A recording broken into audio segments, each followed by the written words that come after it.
Welcome, everyone, to episode number 20 of the podcast. Today, we've got a lot to go over with some latest news, and also we're going to do our review of Terra of Demogorgon. So first of all, we're going to just go around the table. Everyone can just do a brief introduction of themselves. Arconiverse, you want to go first?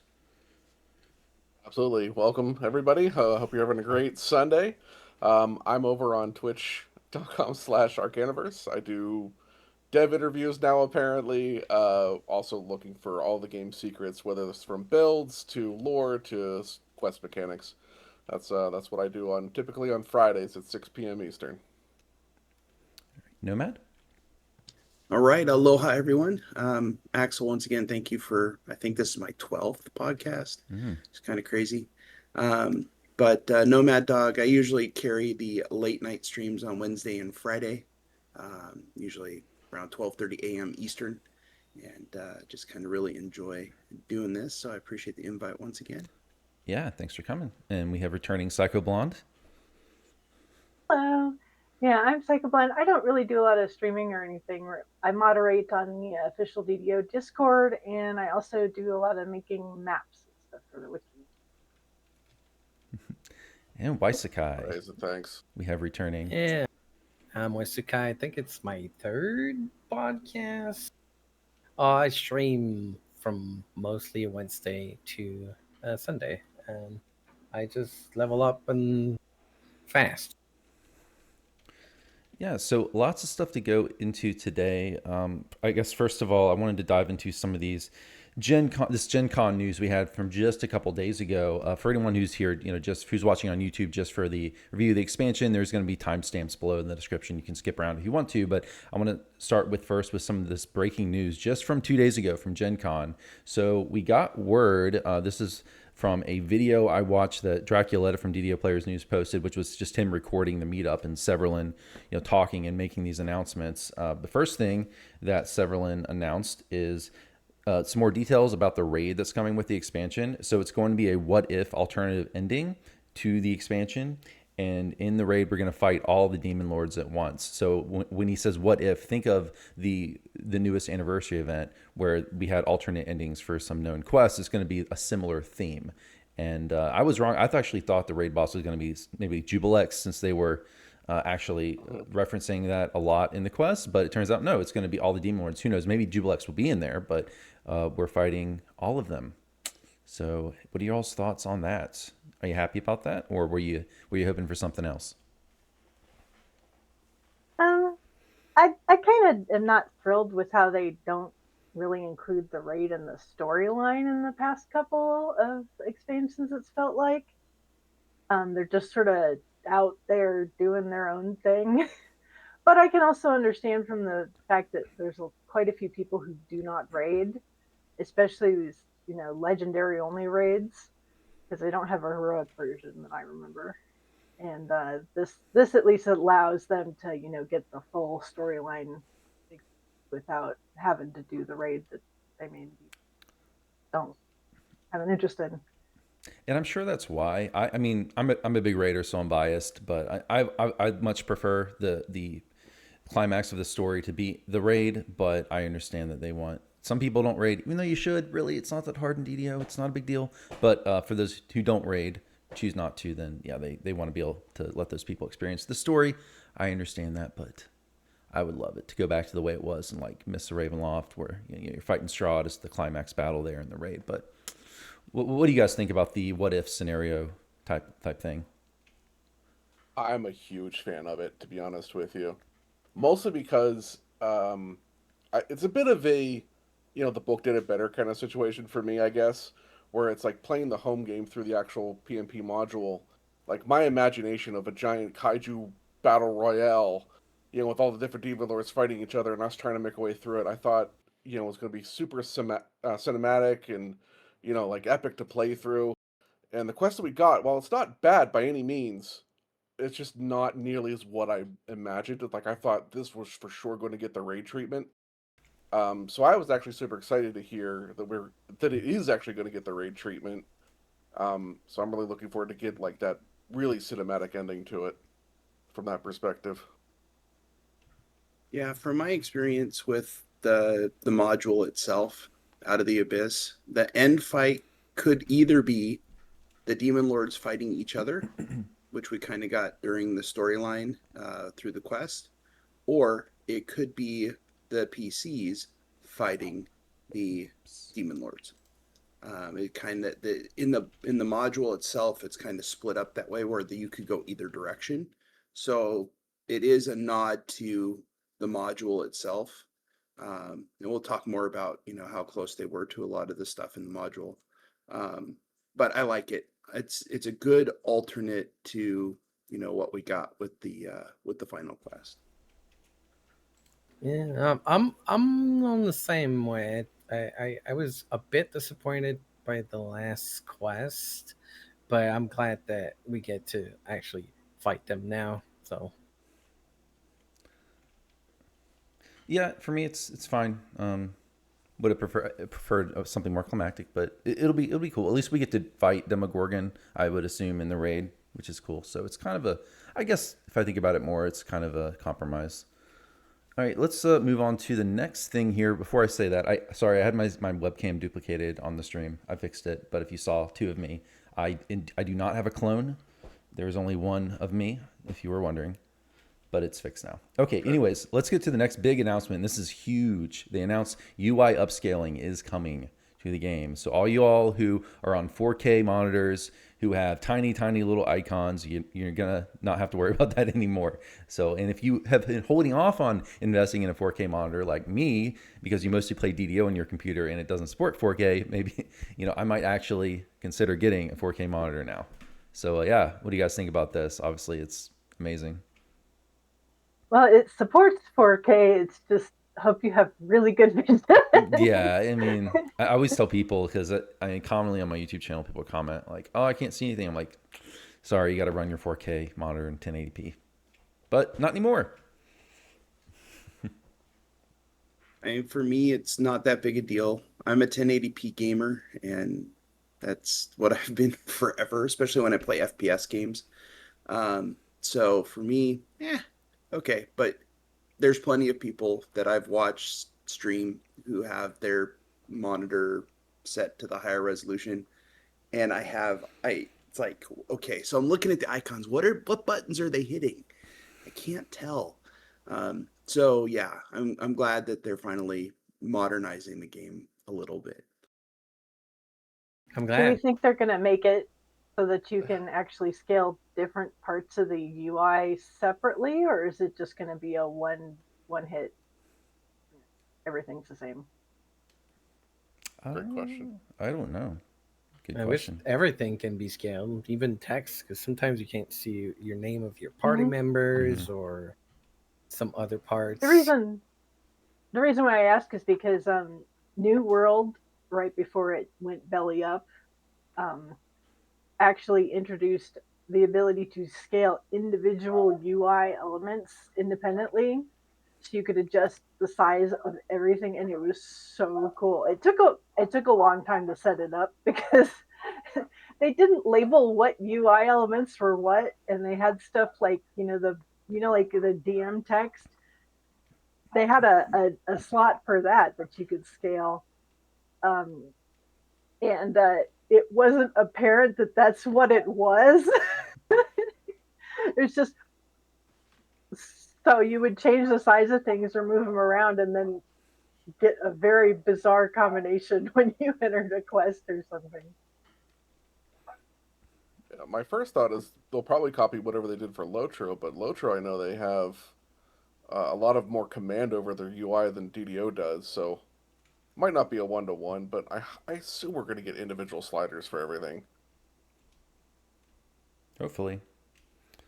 Well, is there anything else you all want to say? I'm going to kind of just get through this stuff quick. There's so much to go through today.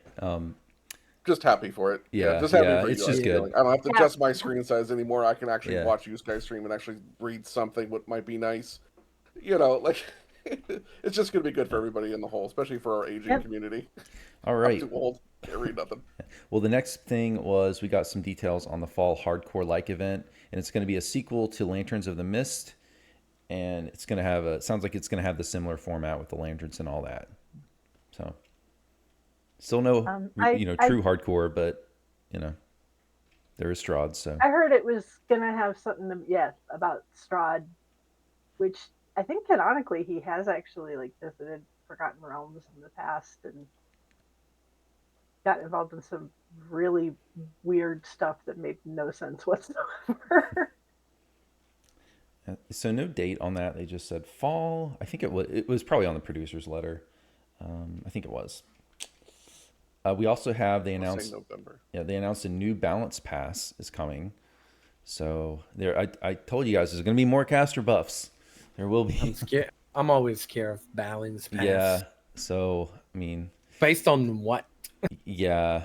So they've said this before. They like to mix up the meta. Yeah, even if it's somewhat balanced, they like to mix up what the best things are. We've since started to see some preliminary dribbles of that on the Players Council. So they've been putting a lot of work into doing like spell rebalancing stuff behind the scenes. Looks pretty promising. Yeah. Well, they've specifically mentioned casters in some of the last two updates. Now they buffed their DCs, tried to. They keep nerfing them. Right. Though. They put some nerfs in there, like with the giant hold augments. Although I kind of understand that one because like they don't want you to have to at end game have giant hold augments. Gotta go one way. But hopefully they do. I'm sure is what their intention is to, even though they're taking that out, is that they're adding more buffs to more than compensate later on. I mean, I've seen some posts that they may not be doing that, but they at least get the general vibe that that casters are struggling and they want to make them better. So even if it's not perfect, there's gonna be more passes that we see here.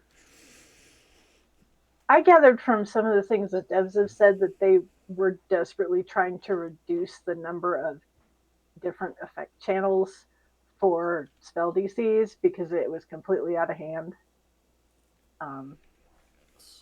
So that's why like the giant hold augments, and they changed the one ring that had the legendary DC bonus back to being like a quality bonus, I think it was, or whatever.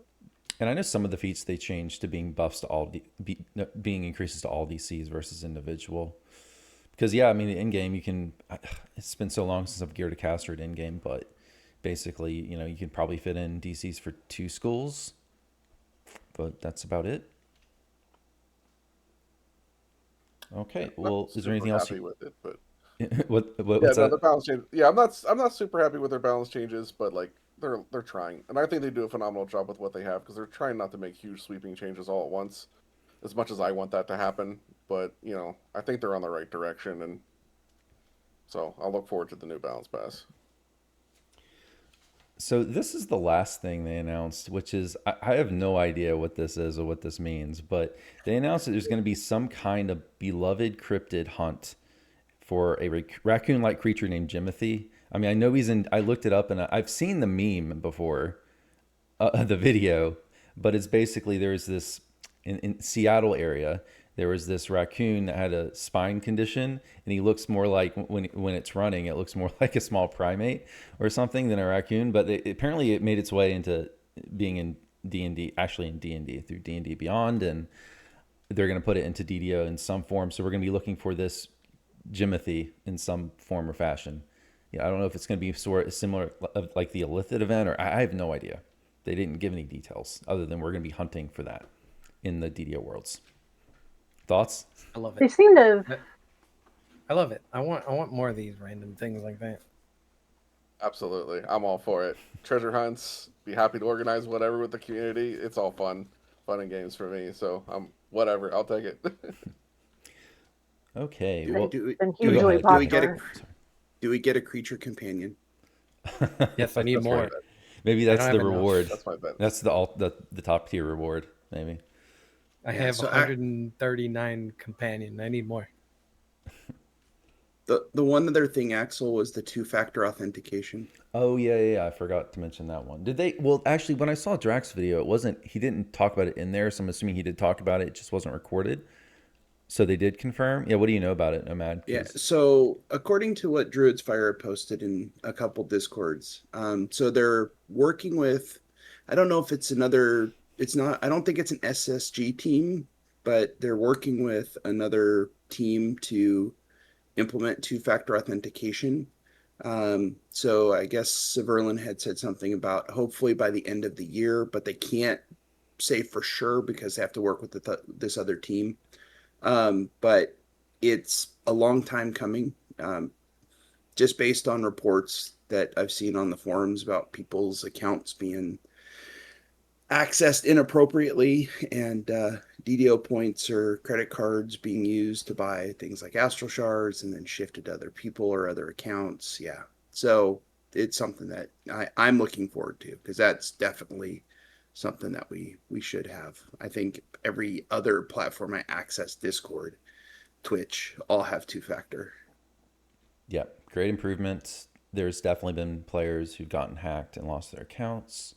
Maybe also with two-factor authentication, they haven't said this, but maybe they can actually put gifting into the game if we have two-factor authentication. Because I know they've been hesitant about doing that because of account security. They don't want to incentivize people to steal accounts. But maybe. I need Good the point, gift. hopefully. Because that would be really cool for creators as well, to giveaways Yeah. and all that. Because right now, if you do giveaways, you have to just it sends people stuff through, outside the game. It'd be cool if you could actually give something to someone as a giveaway directly in game, and it didn't have to be on your same server. So okay, well, anything else y'all want to say? We'll get into the pre-order stuff. If not, all right. Well, we had update 80, which was the Terror of Demogorgon pre-orders. The first thing that I want to talk about is the two races. So we got Dwergar base race, which starts with +1 strength, +1 constitution, which is the first Forgotten Realms base race. That's so the first one that starts at level 1. We also got the Dwergar Mindcleaver Iconic, which starts with +1 strength, +1 intelligence. It starts as 1 base fighter. And the main theme of that one is it uses dwarven axes made of force. So if any of you all played Dwergar or the Mindcleaver, what do you think about it? Because I have not yet, just on Lamania. I played a lot. I mean, I'm done with all 6 live on my main, working on finishing Mindcleaver on my alt. But yeah, actually very, very strong race. Yeah, I'll Yeah, definitely I play the already base at kicked some out. point. Yeah, go ahead. I already kicked out all 9 of my past lives from my 3 mains, and it was fun. I kind of had a little trouble like figuring out like where they fit in, like what their shtick is. Um, the baster, I didn't do the iconic, so I don't have as much about that. But the baster, they feel like they could be an alchemist, but you kind of lose some DCs because they don't have an int bonus. Um, the size changing mechanic is cool. It's kind of annoying that every time you go through like an area transition, the visual effect of it goes away. Mm-hmm. So if you actually want to be big or small, you have to keep turning that back on. I think they're working on a fix for that, but I don't know if it's ready yet. So Um, yeah, they've had that issue before, like Radiant Servant Aura, for example. It used to go away every time it still does sometimes when you change instances. I'm sure they'll fix that. Hopefully they do. But yeah, I forgot to mention, but yeah, so the big thing also with Dwergar for people listening is they have the ability to enlarge or reduce. So you get defensive bonuses with reduce and offensive bonuses with enlarge. I'm playing through a Durgar melee artificer right now, which I felt was pretty appropriate for the Durgar. It's been fun. It's interesting. I'm putting more into the racial tree than I normally do, because of all the bonuses that you get, like with the enlarge and reduce. So it's been interesting. It's the first time I've ever played a melee artificer, so it's been an interesting experiment to see how all that works. Has anyone played with the actual Dwarven Axes of Force with the Mindcleaver? 'Cause I've heard I'm mixed playing results one from right that. now. I'm How, playing one right now. how do you feel are they worth using past level 20? Leveling, yes. Yes. After and once you get to legendary, it's the same thing. No sentient weapons, just worthless. Mm-hmm. I must feel like that should have been a trait of the base because then you could use them all through. You could use the They- force more, or There through a whole is a life. force weapon that drops in the new expansion that you can get. It's the same exact visual, so you could Okay. use that. Yeah, that's true. I'll probably run one at some point for sure. I think it's cool also that you can now pick Forgotten Realms deities at level 1, because there's never been a race that you could do that. They've all been iconics, so Fun. it's really cool. I'm also a big fan of the simple weapons. Being able to treat weapons as simple. I thought that's a really cool mechanic they can build on into the future. Right now we only have like alchemist and some paladin stuff or deity stuff right now, but hopefully they can expand on that because that's always a neat building trick. Okay, well, anything else you all want to say on the Mind Cleaver or the Dwargar? I like them. Okay, well, Uh, oh, go There's ahead. one thing: a past life for Minecleaver is horrible. Yes, that's true. I should have written that down and mentioned that. Yeah, that was my first impression too, because I think it's what is it? Force absorb? No, it saves against illusion, I think, for the iconic. Is it not? Or am That's- I can check right For the now. That's the passive. The The active passive, is the yeah. force absorb. Okay. Yeah, so that's not great. Plus Less than 2 ideal. force absorption for the active, and +1 save versus mind altering effect per stack. Yeah. Yeah. It might have been something before they changed it so that your MRR works on force stuff, but now that's a trivial bonus. hmm At least the racial one's good. You get +1 con for the base Dwargar, I know. For your second racial past life. At least that one's gonna be useful for everyone. But yeah, the iconic is not very attractive just if you're just looking for the past life. Especially with there not being an iconic completionist in the game. Also, second iconic with the fighter. It's a bit Yes, second iconic with fighter, which was strange. I thought they were going to do artificer, but they decided to do fighter again. So that's at least with fighter, it's a useful level for any melee. You don't feel like you have to burn a heart if you're just doing it for a past life, but not so helpful Artificer's for still other. not an entirely free class, which is they Yeah. had problems with Wild Mage, which is why the Chaos Mancer and Wild Mage are still bundled together on the store, because it's a problematic issue if the class is paid separately. But there was actually a huge argument about what class for them to be on the Players Council. Everybody had their own idea, and I was like, you should do Dark Hunter. Dark Hunter's free, and we have an establishment of them having an archetype that's different from the base.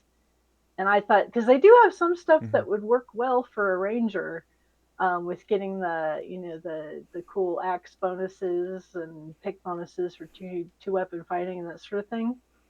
So I thought they might make a good ranger, and Dark Hunter seems very thematic. Yeah. Yeah, and there's I'm also playing one actually right now. That's exactly what I'm playing.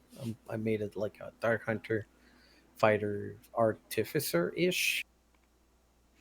yeah, and Don's Early Light mentioned there needs to be like druid iconic at some point. I mean, I don't think that would have fit Dwargar, but hopefully they keep that in mind for the future. Yeah, there should be. Oh, that's right. Druid's a free class now, It is. isn't it? Yep. Mm-hmm. It's free now. It's also open for artificer somehow, but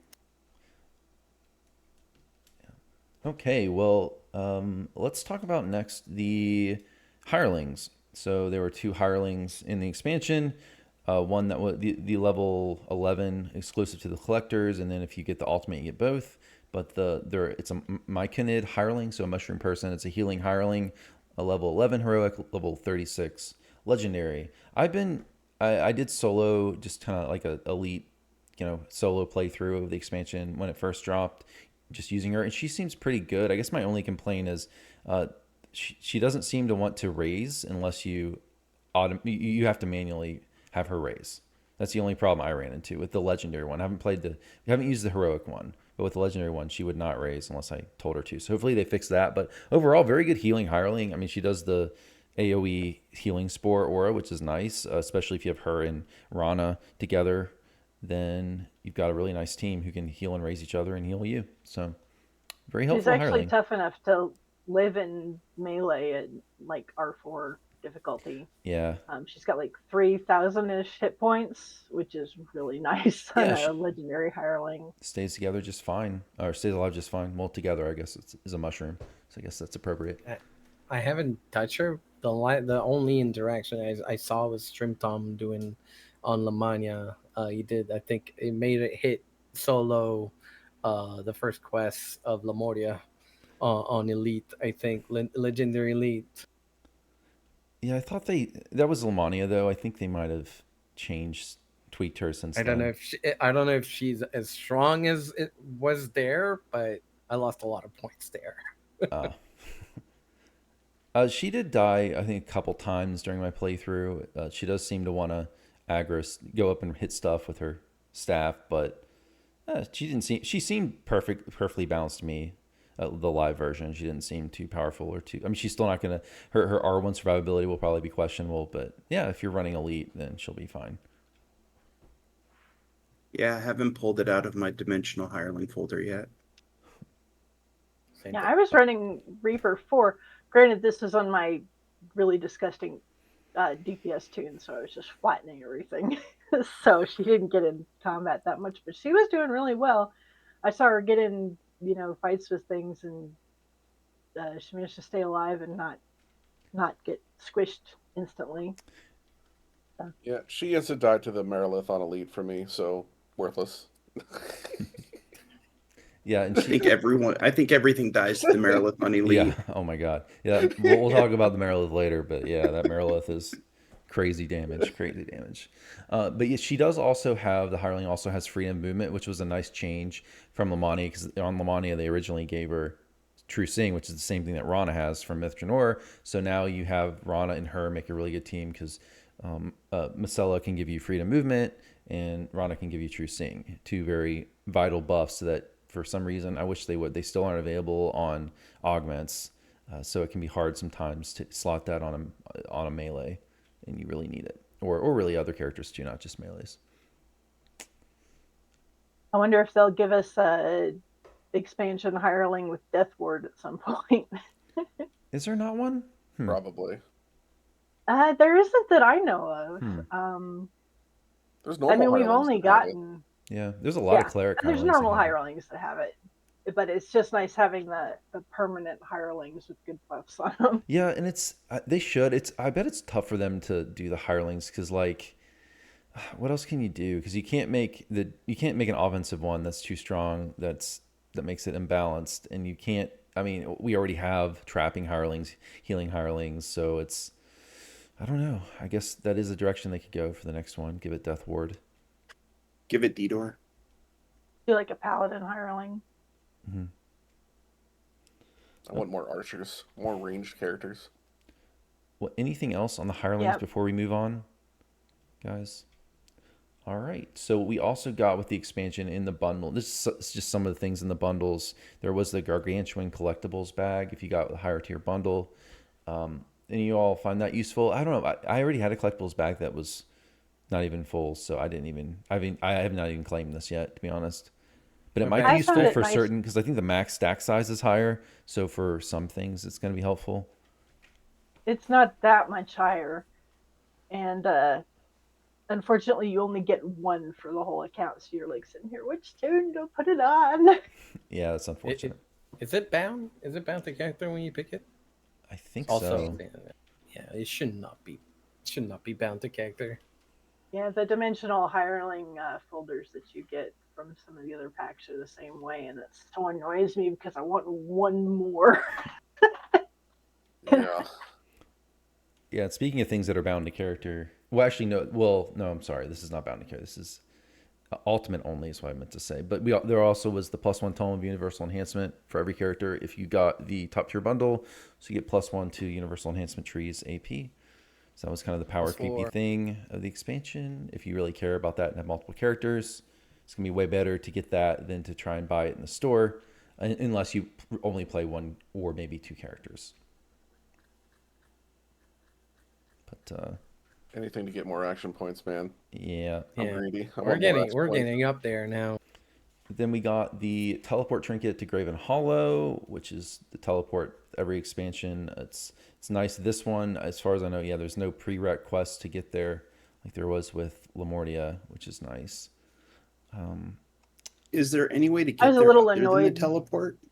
Yeah. Oh yeah, there in, is. You can talk north to the of guy Evening in Star. Evening Star. Yeah, Evening Star up there near Wayloon. And I'm trying to remember. I don't know where the other entrance is. Is it in the? I don't know where the Eberron side is. Is there an entrance on the Eberron side? Probably not. I don't No, think so. it's Forgotten Yeah, Realms. because it's Forgotten Realms. Yeah. There's not a direct entrance from Eberron.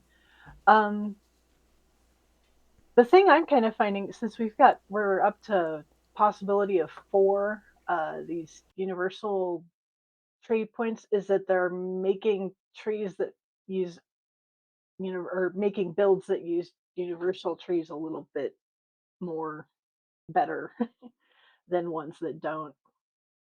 So it's very slight, but the more universal points they add, because I haven't done a new universal tree in a long time.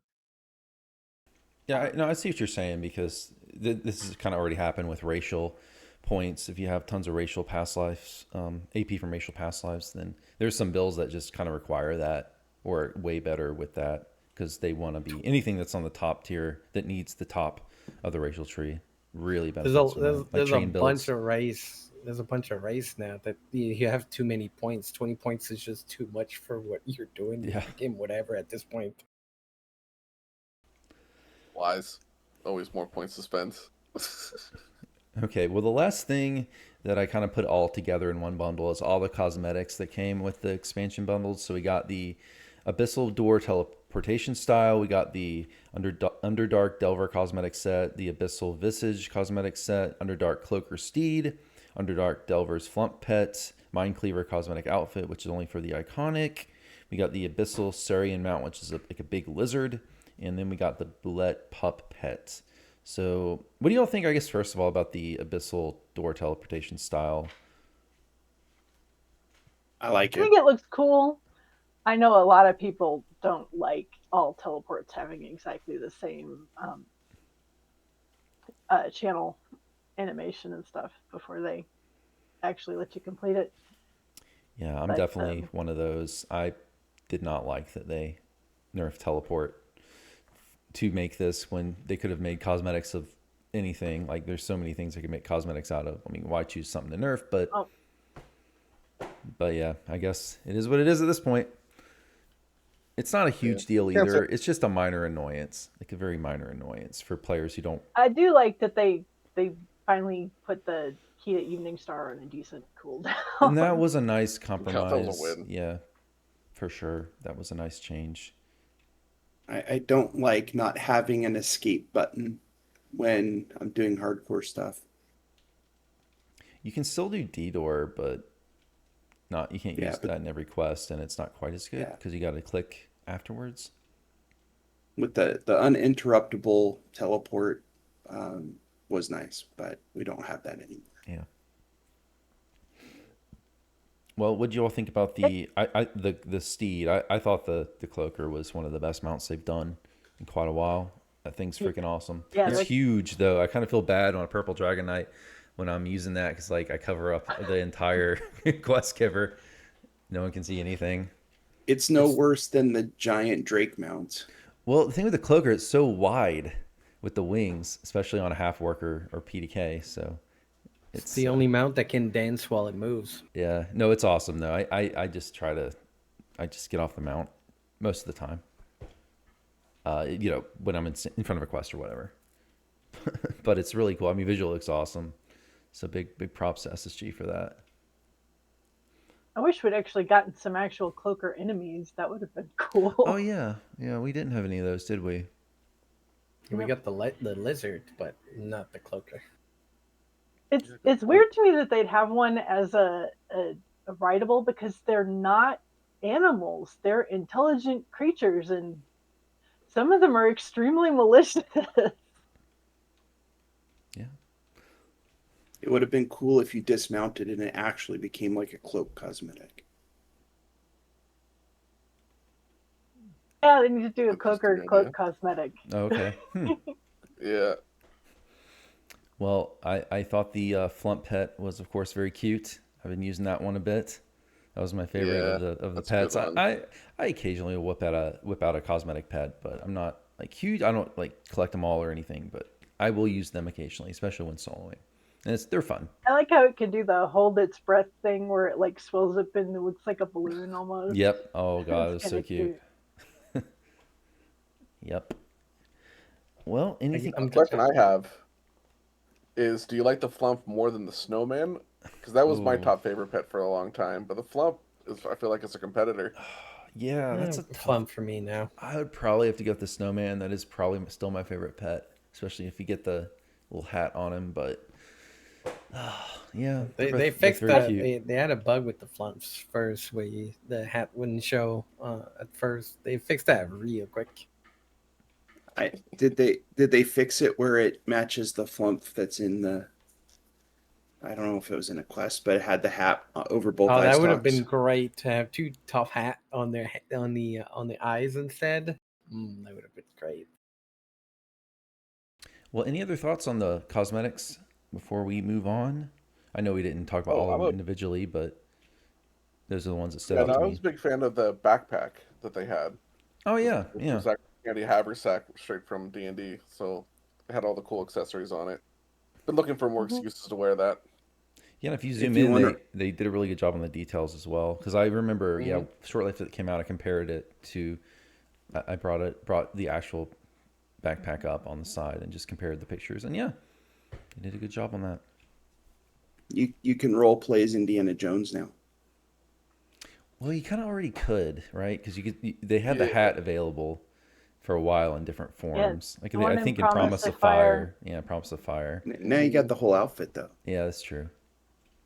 I have, I should actually do that because I've got the hat that usually my one of my alts wears.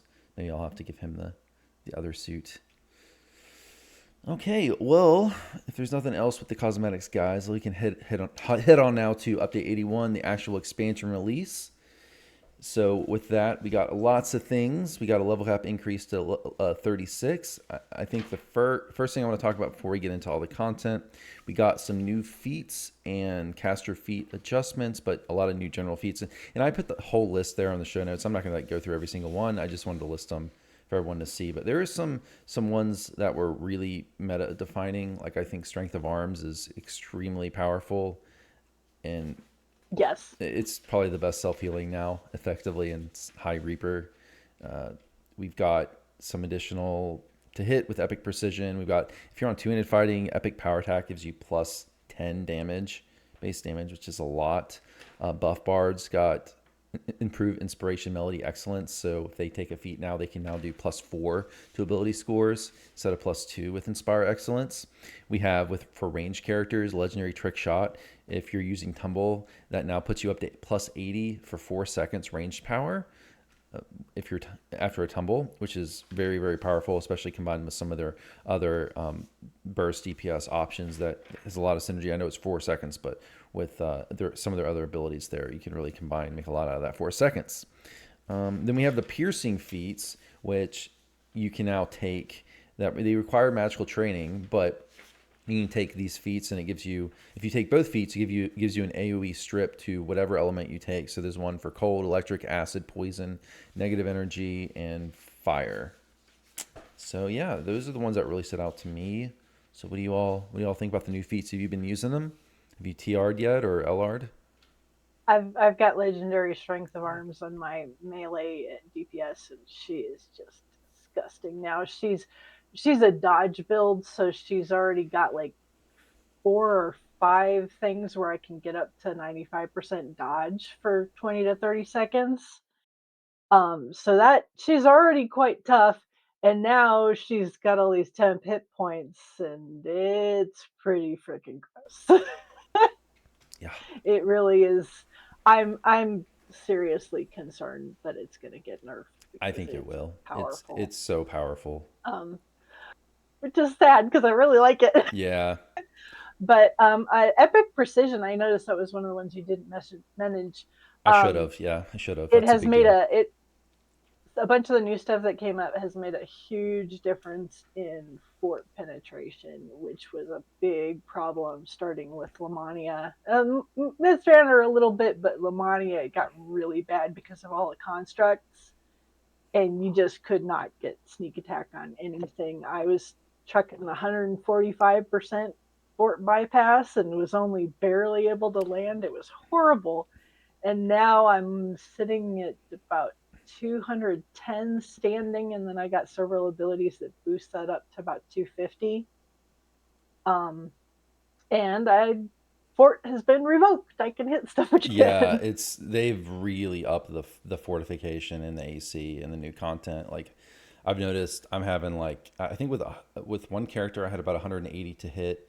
We were doing the Merilith on R1 in purple name, and I was getting grazing hits on 9s with 180. So you need like over 200 to hit for sure for the new That content. Merilith, the boss, is a troll boss. Yeah. 100%.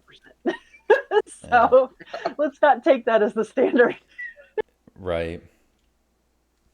Oh, it makes me scared of what the raid bosses are going to look like. Just gotta have draw a card to solo it. Yeah. Well, but I was just yeah, go ahead. surprised by epic. I was surprised by epic resilience. How good that looks now. I've yet to find a build for it, but man, do I really want to take it. It gives so much now. That and obviously the piercing feats I think are opening up a lot of builds that make me very happy. Yeah, so now you especially don't for have to the be Masters. say like Tiefling or whatever if you wanted a fire strip. So Yeah. I get there's a lot of caster builds like I think I like Fire Domain Cleric where I would have always been a Tiefling, but now I can be whatever. Yeah, the resilience always has the problem. Yeah, there's with two. the It is piercing.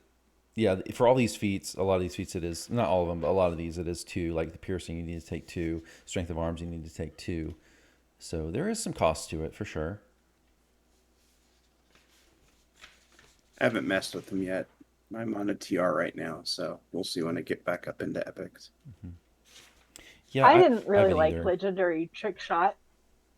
I had a problem with that one because I do have a ranged character that would benefit from it, but there are so many mandatory epic ranged feats that there's no room in my build for either trick shot or legendary. I tried trying to figure out what I could get rid of to get those, and there was no way.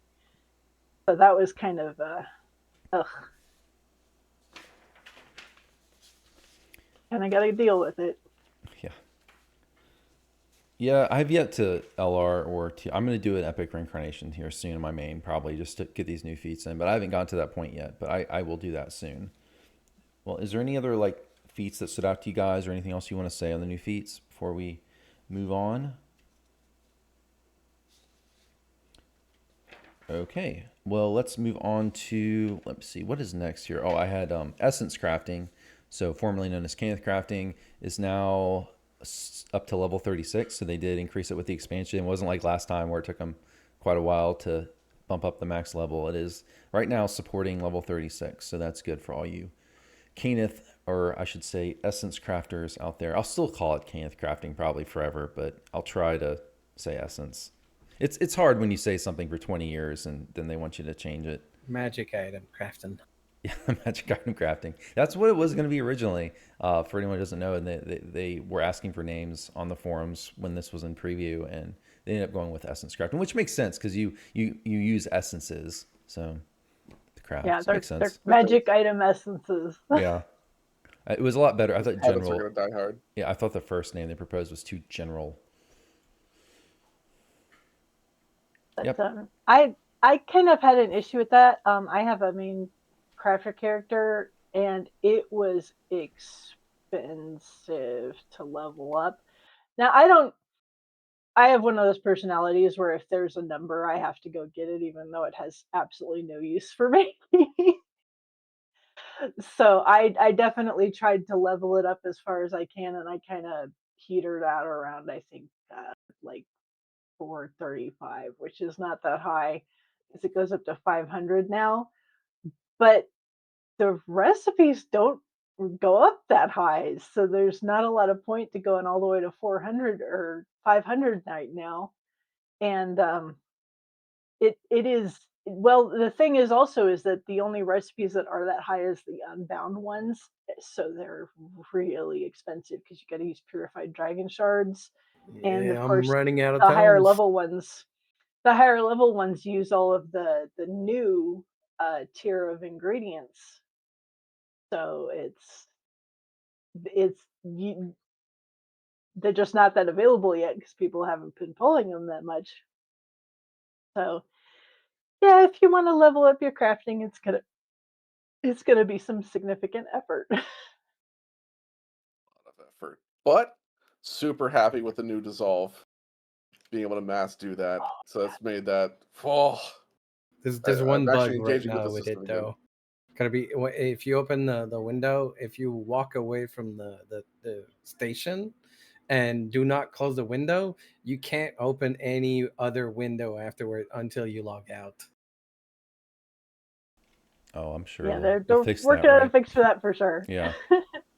The other It's thing annoying. is there was a huge bunch of complaints about the fact that the new dissolve, you do not get plat for dissolving. It actually costs plat instead of giving you plat to dissolve things. And people are like, oh, that's my main source of plat. And I'm like, really? You need that. Okay. Yeah, I who thought needs they were plat?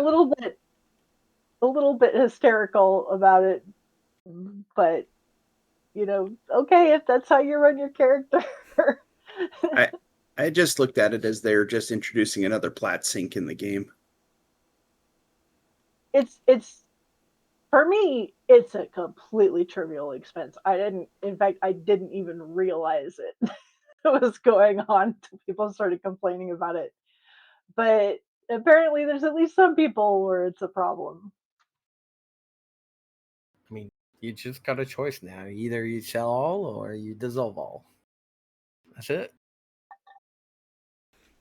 Well, I guess the next thing, if you all have anything else to say about that, go ahead. But I wanted to get into the monsters next, some of the new monsters. And I couldn't find a list of all the new monsters, so I just had to kind of go off my memory. So I'm probably missing some. So y'all tell me. So like, there's Myconids, we fight Bullets. Actually, Press of an Egg has a Bullet boss in it. I saw some of the Minotaurs, they did cosmetic alterations, but I think they fight the same. But they did mix up the cosmetic, if you all noticed, in some of the Minotaurs. Mind Flayers, which are not new, obviously, but they're very dangerous in this expansion, I've noticed. And we have Demon Lord bosses. So some of them we fight, some of them we don't. But we get to fight some of them. We fight Zuckmoy and Baphomet. And I think, oh, and then Demogorgon, of course, in the last quest. But is there any other monsters that you all, that we got here that you all can There's think of? the Barbao. I didn't see Papazu, Minotaur yeah. changes. Are Yeah. you talking about the Bargesa? Those aren't Minotaurs, they're a demon. I'm not sure. I thought they were Minotaurs No, because they're clumped with yeah, other they're like Minotaurs. legit Minotaurs. I think they are Minotaurs, but I can go back They're on and the double check. maze quest.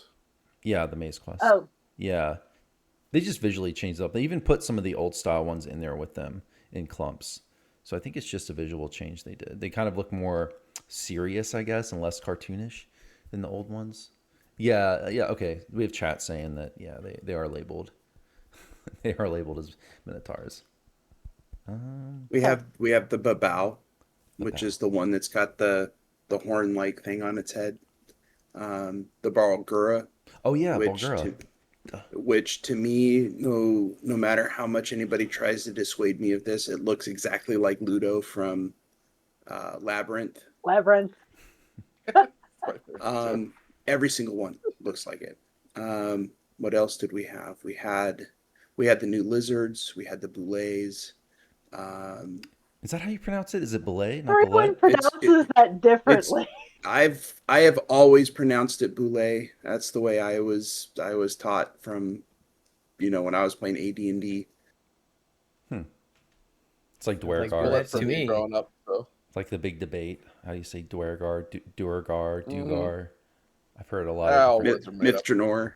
Yeah, I still say it. I still say it as Mithranor, just because to me, it just sounds so much better than Mithrainer. I've always said Mithrainer sounds like a thing you get in the dollar store. But Like, your pipes are clogged, I need some myth drainer. All Trying right. to think what other creatures. Man, Drakes? there's Did we say Drake?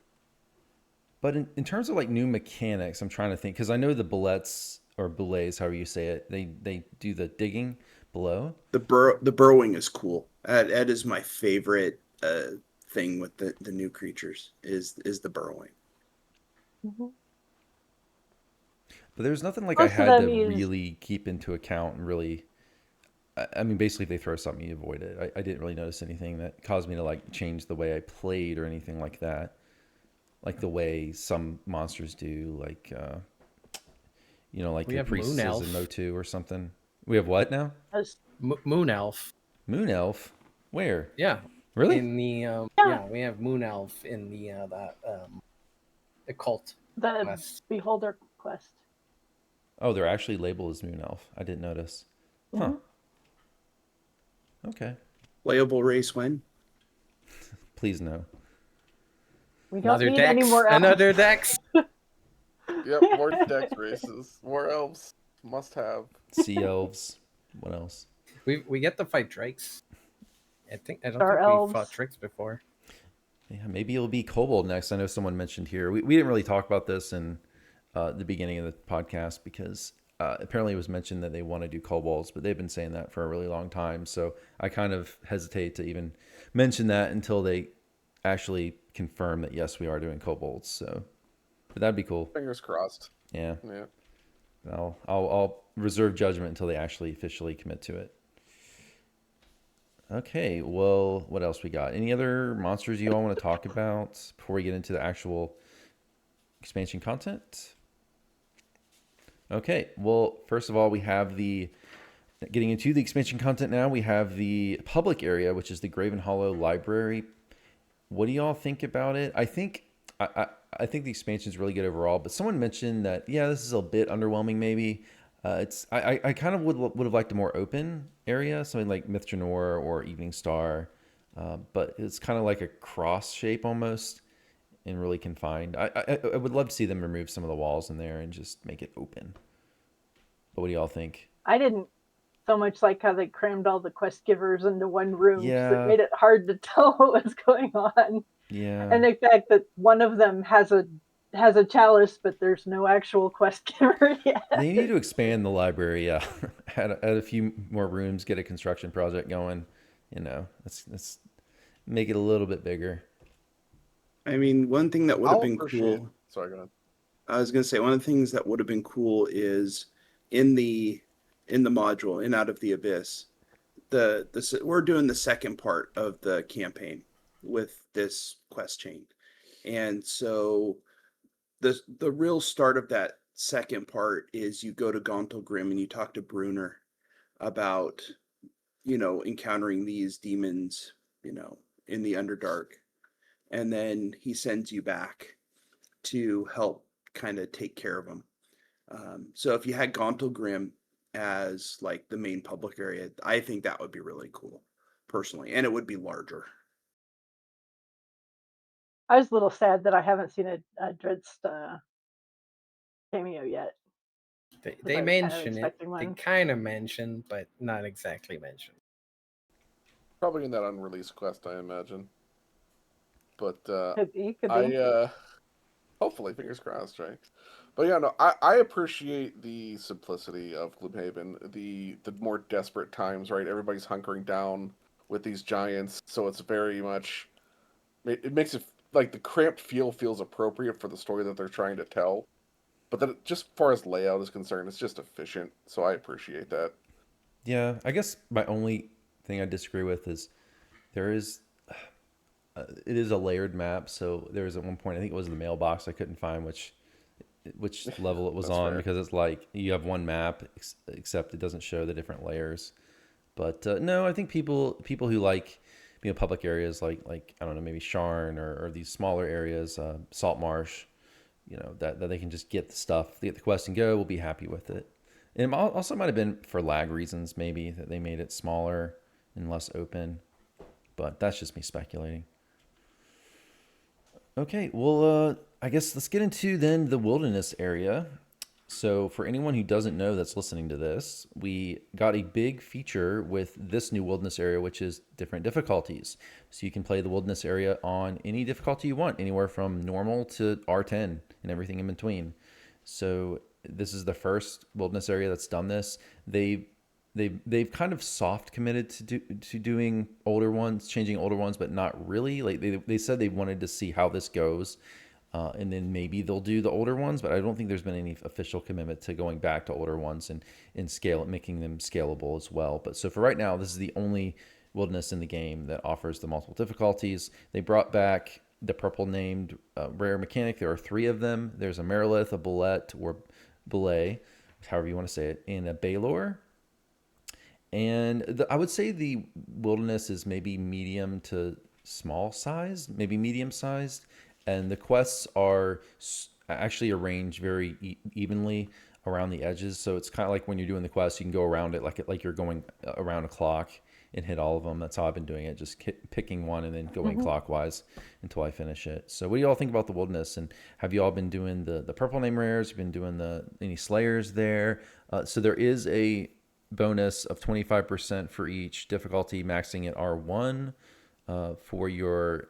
Well, it's not 20. I think it's 25% on hard and 50% on elite and 75% bonus to your slayer kills on R1, and then you don't get any further bonus past R1. So you do get a slayer bonus, and there's some XP bonuses in there as well for the higher difficulties, except for the explorers. But the other ones, so like the rare encounters, you do get more XP from those. But yeah, what have you all been doing in the wilderness? Have you been going through and farming any of the purple rares? And what do you think about each of the purple rare? I know we were talking about the Merilith earlier and how dangerous she is. Yeah, with the The exception Merilith, I went to the in there. Merilith. Yeah. Yeah, with the exception of the Merilith, was maybe a bit too strong.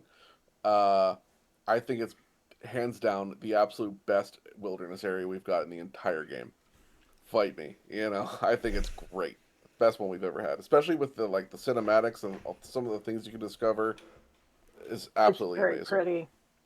It's very, very pretty. I think visually it is. It's the prettiest visually. I don't know if I'd say the best. I would still have to probably give that to Mists of Ravenloft, but this one's very good as well. It's very, very pretty. They did a really good job, not just in this area, but the expansion as a whole with all the lighting effects everywhere. It really makes this game not look like it's 20 years old when it actually is. Like compare this to Korthos, and it's like, oh my god, it's such a big difference. Yeah. Like I wish. That's why I've said in the past, like I wish they would do a new beginner area. Believe Korthos is an option, but do a new one. Just because I hate that players go into the game, they see like Korthos, which is 20-year-old graphics clearly, but they could be starting the game and seeing what you see in this expansion, which is completely night and day. Borderlands isn't too bad. Yeah. The thing I like is the fact that I can actually see in the Underdark. When you compare this to the original Underdark Wilderness, the nice thing is, I don't. That's where you should get. No, I don't want to have to equip some item to be able to see. I do like the fact that we still have some verticality. Even to get to quest entrances, but they put the little teleport things on the bottom level to get you up to the top, which is nice. I wish they do that for like Belly of the Beast. I can just click on one thing and it takes me to the quest rather than having to figure out where the hell I am in the Underdark. But overall, I mean, good mix of stuff. You have the one side that's got the crystals. You got the one side that's got the mushrooms. You got the one part around the Dark Lake, so it's got its own unique micro areas within the wilderness, which I kind of like. I really enjoyed running it and making the map. I did some experimenting with trying to make the verticality a little bit more visible, and I also went back and did the original Underdark in the same way,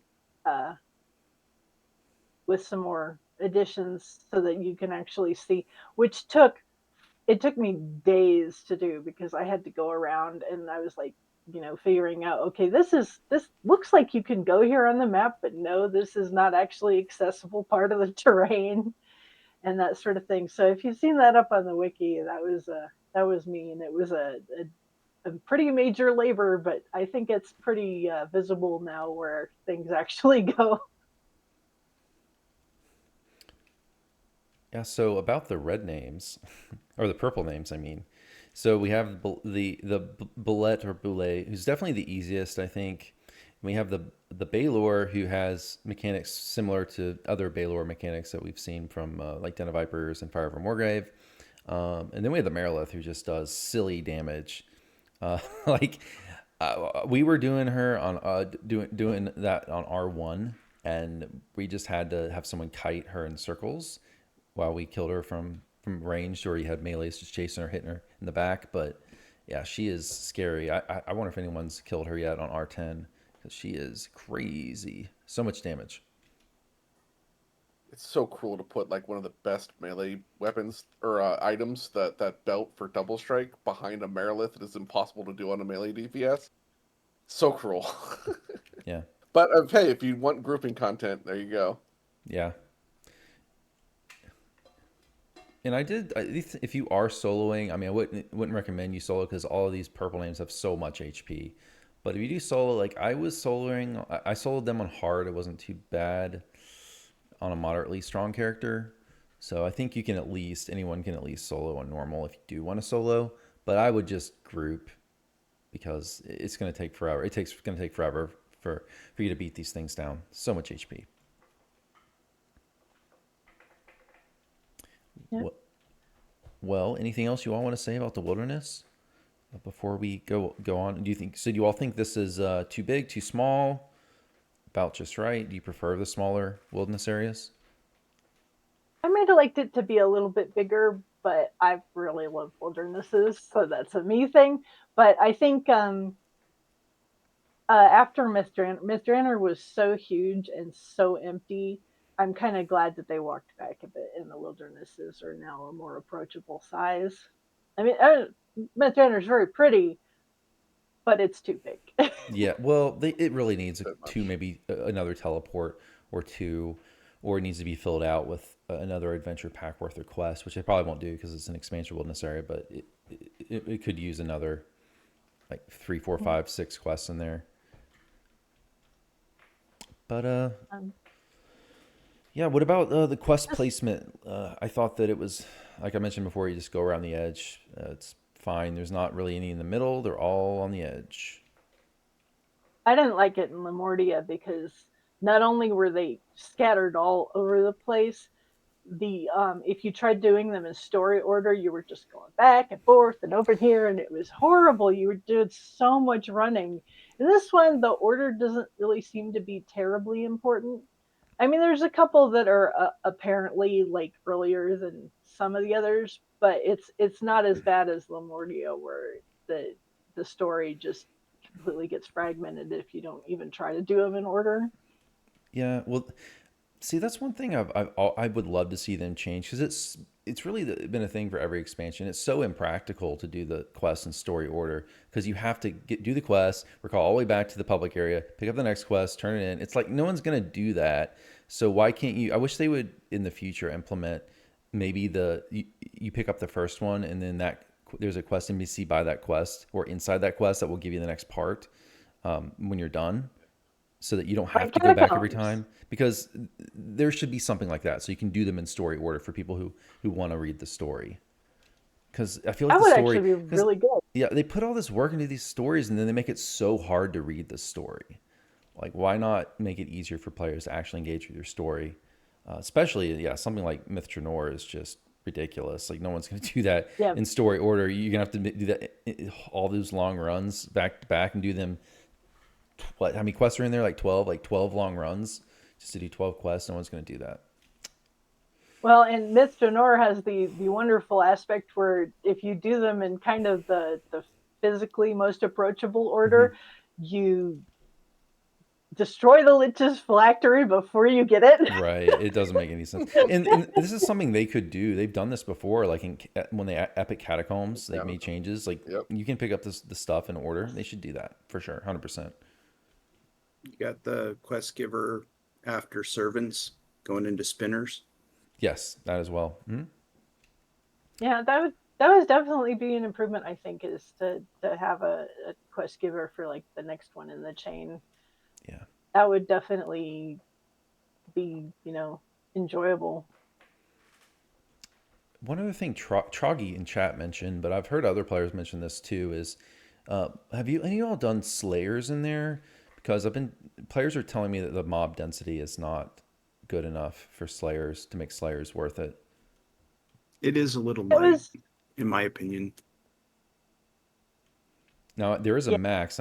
There's 9,000 slayer max apparently, so that's a lot. But I don't know how efficient Is it's it going to be. is it 9,000? It's 4,500 for heroic, 4,500 for epic, right?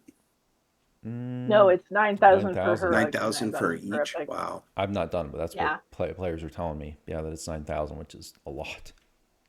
Jeez. Now, usually when I do the map, I hit the Slayer cap because I have to, go in and out 400 times to find everything. This one, it had a relatively limited number of things I could find, and they did this cool thing on Lamania where they turned off the fog of war, so I could just see the whole map from the get-go, and that made it so much easier to make the map. That I got maybe 1,500 to 2,000 slayers before I was done. So you don't have a lot of stuff to kill on the map. So the fog of war, that doesn't work currently. That's what I've been told by players, is that because you're supposed to, if you do all the slayers explorers, I'm sorry, if you get all the explorers, so the scrolls in this case, it's supposed to take the fog of war off the map, but apparently it's not. I bet they'll fix that. They should fix that. It's always been the case for older wilderness areas. I think it's already been fixed, and it's just Really? Okay, great. Okay, well, anything else you all want to say about the wilderness area before we go on to the loot and the crafting? All I'm going to say is approach the Dark Lake at some point. You Yeah. won't be disappointed. Yes, I know exactly what you're talking about. All right, well, we got loot and crafting in this update. We got sun and moon slots returned. We have rare catalysts and rare catalyst crafting, and we also have some secrets and some slime crafting, which I hope I was going to ask you, Arcanaverse, if you don't mind talking about that a little Absolutely. bit. But I guess before you go into that, let's just talk about the regular loot first. What do y'all think just generally about the loot? Like, is there any pieces that you want? Have you done any crafting yet? I'm still in just gather stuff mode. I'm just gathering everything that I think there might be a chance that I'll use, and I'll build a gear set once the raid comes out, and I see what loot's in there, because I don't want to build a gear set now and then just have to redo it when the raid comes out. So that's kind of what I'm doing. So what are you all up to?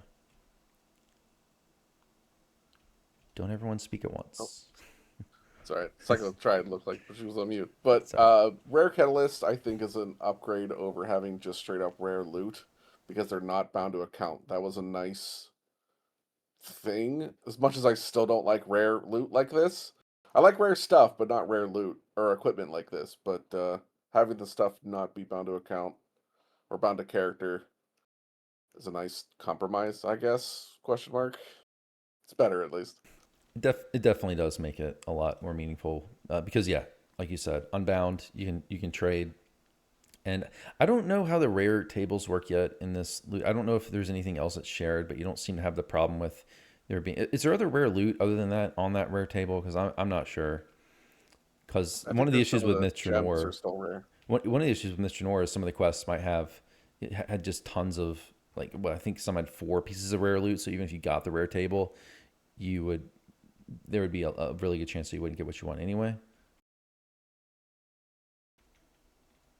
Anybody know? Psycho's trying to answer you, but she's having technical difficulties. Uh-oh. Well. Oh, I can hear you now. yeah. I think the battery on my little thing ran out. No worries. And notifying me anyway. But yeah, it was. And Sinful and Purple Serpent were talking about that one of the weird things they found is that there are some drop problems, like some of the items were not on the drop tables properly, and also some of the lunar and solar augments that are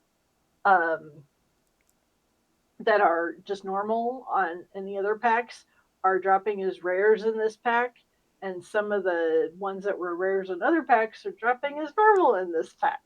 So it's interesting. I don't know if they're gonna do some more fixes to the loot dropping or not, but there were some definite issues with it.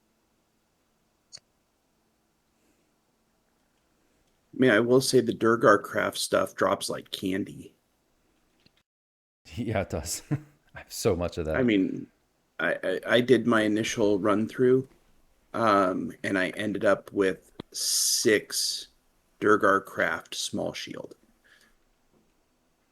So it would have been nice to get some other stuff, but at least I could turn in a couple of these to get a different piece of equipment. So And, I do like that aspect. and you have lots and lots of sentient food. Haven't had time to really loot much. I did a 2 run, I think of it. Got a bunch, but haven't had time to actually kind of figure out gear and stuff. Yeah, same here. Well, I think the Grozet Yeah, go ahead. Debiliment upgrade is going to be problematic because it has Revel in Blood on it, which is kind of similar to, like, alchemical acid attunement, or the magma one, and that is pretty much brand new, having that available on a piece of armor as opposed to a weapon. Isn't that a rare piece? It's the upgrade of the Grozet Sibilant, so it's a rare catalyst upgrade, but it's light armor, but it's unusually powerful compared to other light armors at this level. Well, We'll see. I think go ahead. Sorry. Oh, okay, you done? All right. Arcaniverse, you want to talk about the slime stuff? So this was not announced. This was just put into the update. They didn't tell us, but there was secrets regarding certain globes of slime that you have to find throughout the game. Yeah, it was pretty neat. The actual start, I think, was supposed to be the flavor text on Muck's Ascension, which told you to go seek the sealed altar, which we did not find until after we solved everything else, which was really funny. But then you were supposed to, like, all right, after you complete your first saga, you get the Black Globe of Slime, which gives you the riddle, which sends you all throughout outside of the expansion to find 5 additional globes of slime, which you take back to the fetid cauldron in Gloomhaven. Not Gloomhaven, Graven Hollow. I don't know why I keep switching those two. Don't worry about it. It's a thing. Which is being kept by a couple of the Drugar Craft weapon traders. And they're like, we don't know what this is, but we're gonna keep it alive for some reason. And then, as you go through, you crunch the slimes in there, you end up with this emblem, which is an homage to praising Jubilex, which you take that to the sealed altar, and allows you to turn in for the Oozing Hunger weapons, the strange Hungry weapon suite, which have the wildest cosmetic we've probably ever had in DDO. Yes, I've seen Love it or hate it, lots but of it is those. wild.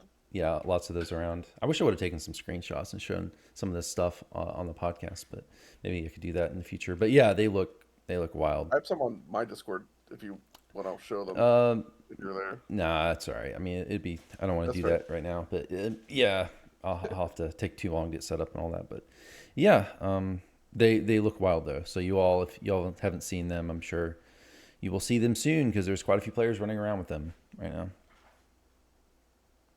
I don't know if the wiki has them all up there yet, but I didn't see the other day when I looked, but I could maybe show it through on my camera. Okay, yeah, sure. Okay, If you want to quick do picture. that while we're there you go. talking, that's fine. So, Arcaniverse, how long did you stream to find the last globe? I know the answer to this. You know the answer? Because I know I did 11 hours just on the one stream. But like I streamed what Thursday, Friday, and Saturday. Yeah, I was Trying to get it there. all on the what's You the you had total, gotten man? the last globe before you raided me, and it was already like you'd been on for 11 hours. I remember you showing up at lunchtime for me, and then it's almost midnight my time, and you raided my stream. I'm like, wow, this dude is dedicated. Yeah, it was a lot of fun. But we didn't find the altar yet. We didn't find the altar till next day on Saturday, which Steelstar posted a Twitch VOD or Twitch video of a recording of his daughter giving an additional riddle, which gave us the location of the altar, and that's ultimately what solved it. But it was I mean, it was a great secret. I liked it so much more than Steps. Definitely one of the better ones that they've put in the game, and I had so much fun with it. I hope they continue to do stuff like this because every time they put something into the game that they don't previously announce or preview is just complete joy for me. So Yeah, it's awesome. It gets the community, working together and talking. Yeah, I guess I wish it would have been even more cryptic so it lasted longer because I thought it was so cool when Isle of Dread drops. We had all that mystery that it took. How long? That one took us a few months. I think they had to give us a clue on that one before the community figured it out. But yeah, for Isle of Dread, the only thing that kept us from figuring it out was the flavor text on the platforms said "Speak your secrets here," so we were standing dead center in that platform. That's not where you're supposed to speak the secrets. You're supposed to speak the secrets to the ghosts, which are slightly off to the right or the left, depending on which one you're talking about. So, like, if you talk to them, we're good. But I didn't think to do that for like 6 months or whatever the hell, ever long it took it us. was a while. Yeah, it was a while. It was a long time, but it was a lot of fun though. Yeah. I don't mind that we were slightly off because it made it feel that just that much more epic. I think they kind of have to hit a sweet spot between it being a lot of fun to dig into it and also placing in it a weirdly huge burden on people who maybe aren't into those kind of scavenger hunts and stuff. I mean, once people have found everything, it's relatively easy to go on the wiki, but it's still extra work to get all that stuff put together. We'll still start putting a new ooze area in the Underdark. Well, the old Underdark Wilderness area was definitely added a couple days to the hunt. So maybe that was his idea all along, but I don't disagree with you that I like that it lasted a little while, but I'm definitely glad that it didn't last for months either. I didn't need weeks and weeks of trying to beat our heads up against a wall. You need to sleep But I'm also occasionally. glad it wasn't over like the same day because that's not always as fun. All right. Well, let's move on to the story. So the story, just I'm not going to give away all the spoilers for this for people listening, but just to give you a general overview of the story, it's about the adventurers are helping a wizard named Vizarin to expel the demon lords from the Underdark. And basically, what you're doing throughout the expansion is you need to find a list of ingredients to carry out this ritual for this wizard to summon the demon lords so they can be expelled. And each quest in the expansion is kind of themed around one specific ingredient. And then you have the ones at the beginning and the end. But most of the quests are kind of themed around the ingredients. So I thought the story was good. It was a little simpler, which I actually much preferred because there's been like Myth Noir. I remember Myth Noir. It was kind of all over the place and I didn't get it. Um, but this one was more simple, easy for me to understand. Because sometimes, like, I'm just not like I'm not a lore master when it comes to D&D at all. So sometimes when they get too deep into the D&D lore, you just lose me because I have no idea what you're talking about. So I kind of prefer this was more grounded. It's a very traditional Dungeons and Dragons dungeon crawling format where they give you a list of things to get and Yeah. send you off to get them. Yep. It's great. I loved it because I'm actually in the middle of reading the Legend of Drizzt books right now, and as they come out, I was like actually reading them in Menzo Barons and going back there in Sorcerer and actually Grumph in the story right as I was reading it. It's great. Mm-hmm. I do love that basically the whole starting incident was the High Archmage of House Banery, which is in Menzo Baranzan, decided to create this ritual and pull all the demon lords here, and then I think he got killed, and everyone's like, "Well, crap." Is he? Is he dead? I didn't. I I don't remember it, that. Did he die? I don't think I Gromsh is think dead. so, No, but no, I could be Gromp's wrong. alive. Oh, According to the speaker crystals, he fled, so presumably he's alive. The thing I liked about it, it was a pretty faithful adaptation of the module. Maybe not as much as Curse of Strahd. Curse of Strahd was almost like word for word from the module. But this was a pretty good adaptation. There's a couple parts in the module I would have liked to have seen, specifically, Blingden Stone with the Pudding King, but that throws Jublex in there. But it was overall, pretty faithful to, they pulled little parts of adventures out to make quests, and then they had the bigger storyline stuff in there too. So it was pretty good. Yeah, I felt like they hit most of the highlights.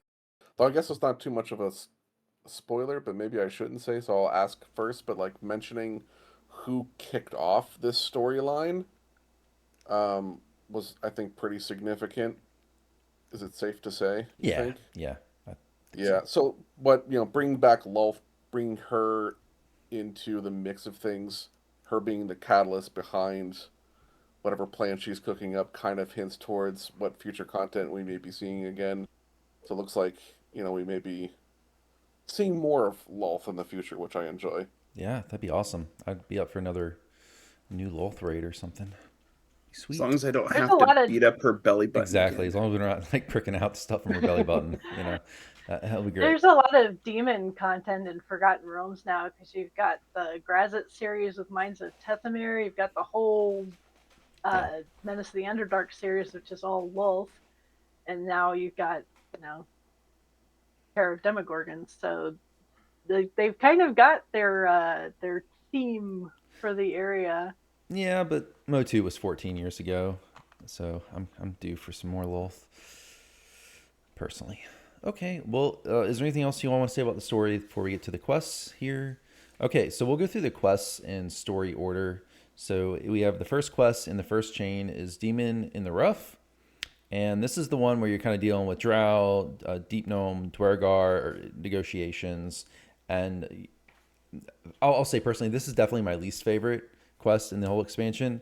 I felt like it was just so much running back and forth across the map. And I never like quests where like Frosty Reception is similar like this in Feywild, where you have to just run back and forth talking to different NPCs. I just don't like that. But what'd y'all think about this one? I agree. My first few playthroughs of this quest was rough. But now that I've learned the route, it's starting to become one of my more favorite ones. So it's kind of one of those like Mastone Crater for me, where like the first few times, this is like the worst thing, but once you learn it, once you learn the tricks and trades, it's like, oh, this is actually kind of amazing. So we'll see. It's got some cute little hidden optionals to it too, depending on how you do it. Yeah. The end fight in the tavern can be different.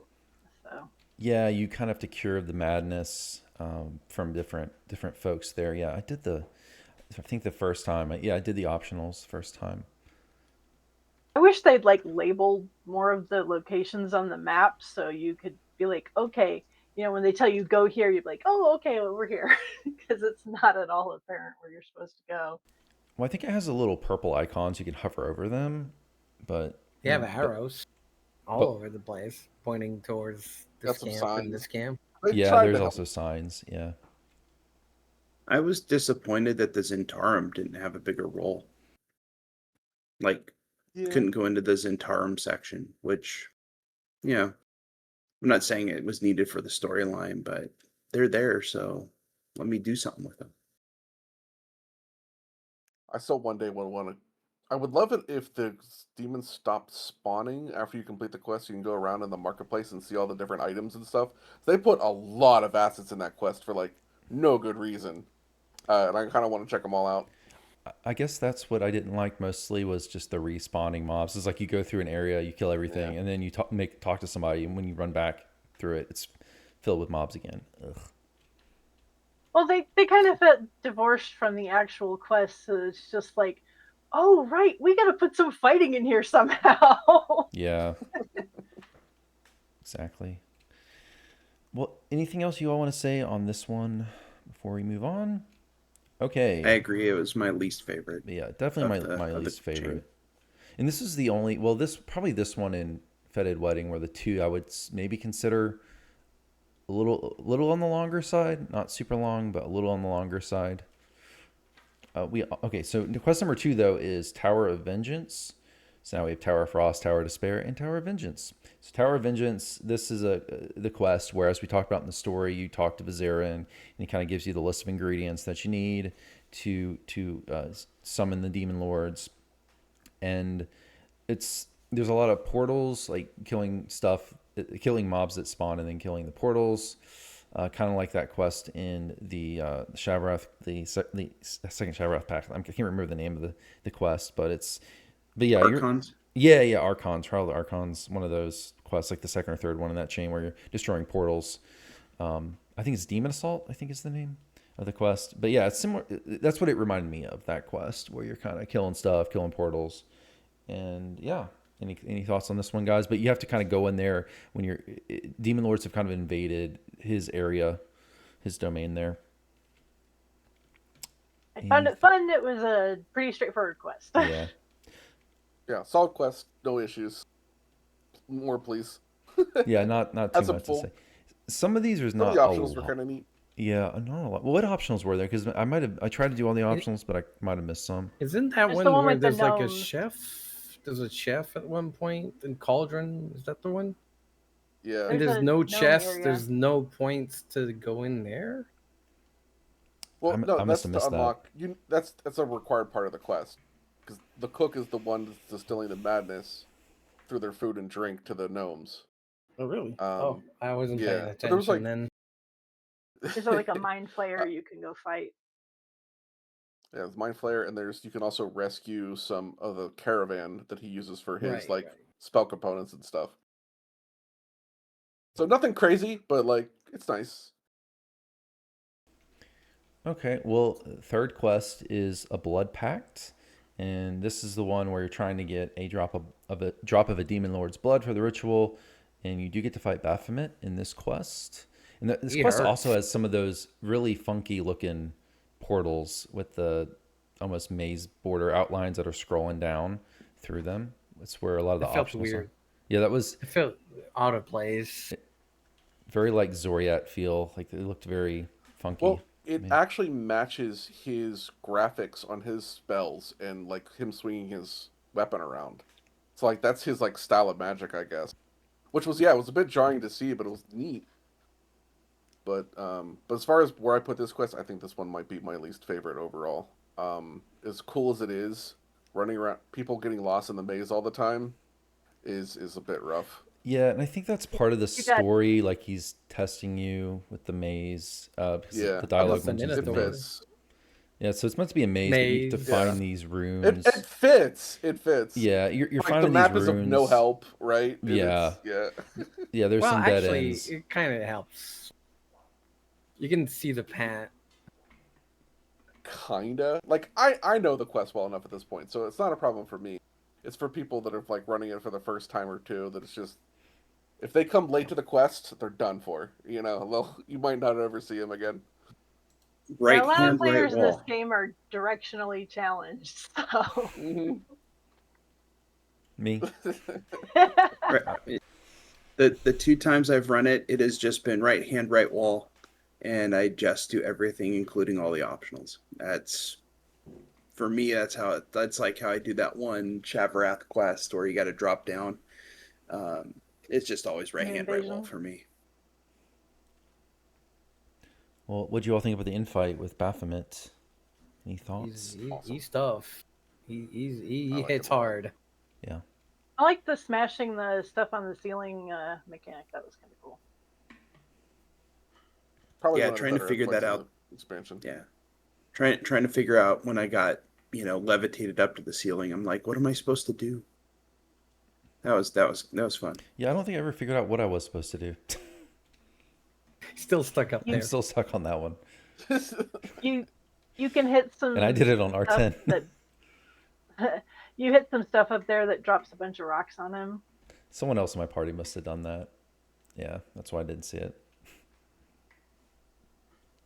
Okay, well, I guess we can go to quest number 4. So it's called Hideous to Behold. In this one, you're trying to find a beholder eye for the ritual. This one has obviously a beholder boss, which was very, very similar to, like, it reminded me of Ghost of Perdition a lot. So in this one, in Ghost of Perdition, you're kind of dropping down different layers to fight the boss. This one, you're going up on a spiral ramp. And you'll fight the beholder on one level, and then it'll become untargetable and go up, and you got to run around the ramp again, go to the next level. So that's cool. This one also has a swim section, and it's one of these other ones where there's different pressure plates or buttons hidden throughout the dungeon. You got to find all of them. But I was happy to see a swim section. I know it's not the most popular thing, but I think there should be a little bit more swim in DDO. Because it seems like so rarely do they put that in the game anymore. It's nice. I'm not saying that it should be common, but every once in a while a swim is nice. My character gets a little hot, needs to bathe off, gets a little stinky, So I didn't like this one because I did it first on my melee, and he refused to come away from the hole. So I was fighting him like you fight Cholthals and Litany, where you're like trying to jump up and down to reach him, and it was awful. Yeah. I will say I did have to zoom all the way into first person during that swim section because it made it a lot easier to see. It's like falling in reverse. That's what they should have called this one. But yeah, I got 2 things. One, this quest is by far the funniest one to me because especially for melees, right? You sometimes forget that he's flying up a hole and people will just leap straight at it on the second or third stage and they just fall straight down, which is hilarious. Even I got caught by that once. It was super funny. But I also loved the fact that they had like this secret optional that was like really difficult to discover that like I didn't notice for the first several days until somebody told me about it, which is really worth doing. Oh yeah, the leap, the dragon, right? Or am I thinking of the wrong quest? Yeah. Is this the one with the No, you're dragon? the right one. This is the one with the dragon in it. Yep. Okay, yeah. So if you're over one of the bridges, for anyone who doesn't know what we're talking about, go about halfway across one of the bridges, look to your sides, and you'll see a room. You need to use. I think you have to use a leap to get over there. I don't know if there is a way to get over there without a leap. If you don't need to use a leap, especially if you go to the second bridge. Oh, because you can go up and fall down. Okay. Yeah. Oh, okay. I didn't But it's think super about hard that. to see if you're on low brightness settings. So like I never saw it. So I didn't see it at all until I think it was my second or third run through the expansion. Someone leaped over there. I'm like, oh my god, there's a room over there. Cool. But yeah, there's a dragon fight. There's a big mountain of gold. Not a mountain, but piles. Well, I have to go there. Really I haven't been there. Yeah, I think you get a I chance. haven't been either. It's worth doing. It's not it's not super out of the way or anything. It's just a room with a dragon in there. Well, It does have unique loot. Yeah, it has unique loot. You said. Mm-hmm. Oh, I didn't know that. Most of Big Optional has unique loot now. Yeah.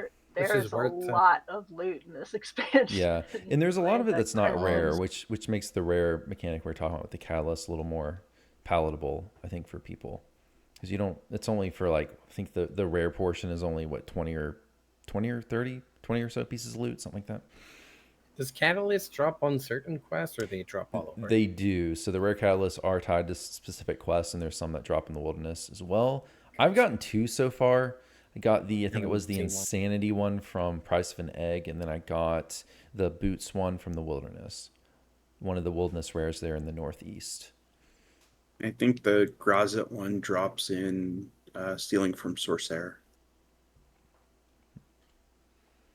Yep. So they aren't all over the place. So you can, if you need a specific one, which you probably do, you can farm just one quest for it. I assume there's some that are only behind the purple names. I don't know, but I'm sorry if you need one of those. It's going to be a tough time, especially if it's the Merilith. Have fun with that. But okay, anything else You for do. you do? Oh gosh, I'm sorry. Well, anything else on this quest, Hideous to Behold, before we move on?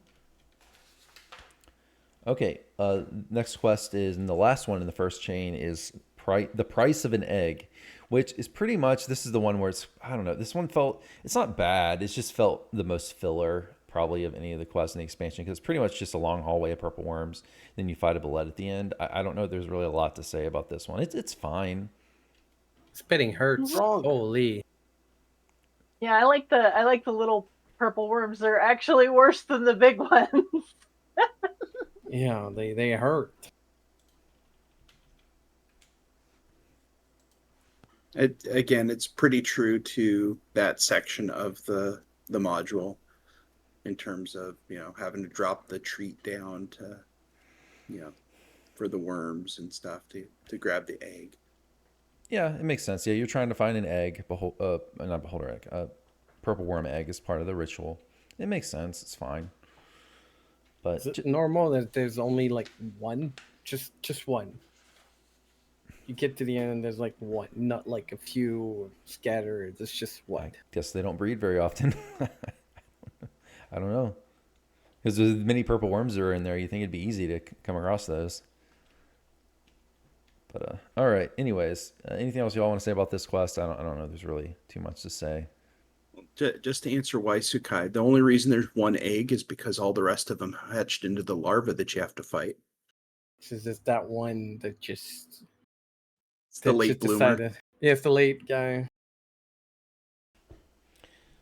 All right. Well, moving on to chain 2 now. The first quest is For Want of a Heart. And this one, I didn't really know what else to say about this one. And there's Minotaurs, there's a Greastro boss, because you're trying to find you need a Greastro heart for the ritual, and there's a lot of lava. I don't know what else. What do y'all think of this one? The lava hurts on higher It does. difficulty. The lava will Pretty mess you much up. have to go through it. And I like the scale of the quest, but it's another one where directionally challenged people get lost. We actually had a couple of people rage quit in that quest because they were not good at keeping up. Well, when I was soloing, no.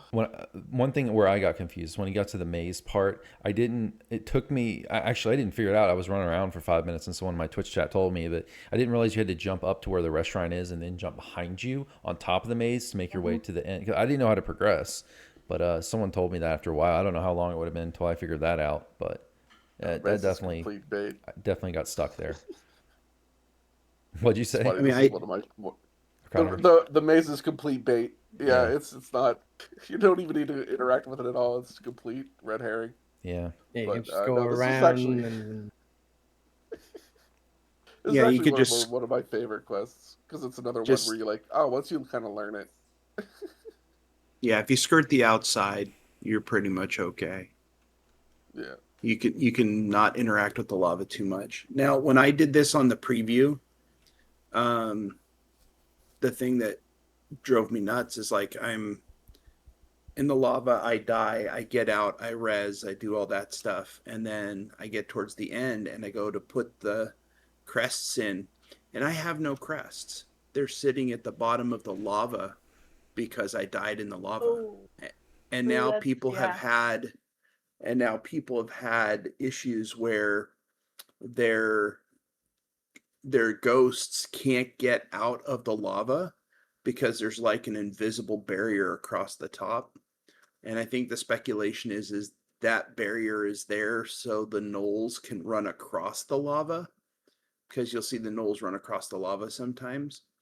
So people have had difficulties getting out of the lava because there's like this invisible barrier at the top, and they can't get out.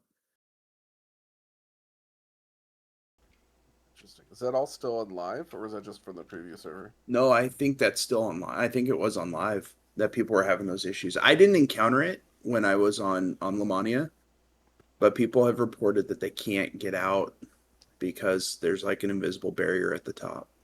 Yeah, this has always been a problem. I wish they would kind of go away of typing things, objectives in quests as actual objects you have to pick up and use, because it's always been an issue. Someone goes AFK, someone dies, forgot to pick it up again. Just make it a quest objective. Once you click on it, it fulfills the objective and you can go They forward. do that in some quests. They do. but I you don't know why they don't do that all the time, because it's just practically you always run into issues. Someone's AFK, someone dies, someone one that happens a lot if you're pugging, someone doesn't realize they picked it up and you can't communicate them to, you need to put it in the slot. I can't tell you how many times I've been in a pug and I've had to restart because of something like that. Oh my gosh, so many times. There's already a solution in the game with regards to if something happens.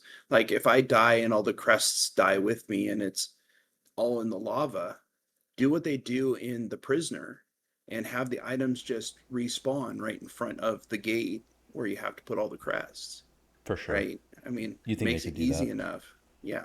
At least it makes would it solve easy that enough. portion. So, yeah, so you don't have to, kill more party members trying to dive into the lava to get crests. Well, You anything get else? crest, and what's that quest where you just activate the crest in that big crack quest? Oh, that was yeah, in this expansion. I Oh. mean, a lot of the quests are like that. Like a blood pact is like that. Like you just have something you click on. Well, anything else you all have to say on this one? Enjoy the infight. Oh yeah, what is? Oh yeah, the infight. I can't read that. Who's the infight for this It's one? Is it the the Garistro? Garistro. Yeah, the Garistro. Yeah, that's right. With the waves you have of to moles. defend your kill after. Yeah. Oh yeah, that I- was I- cool.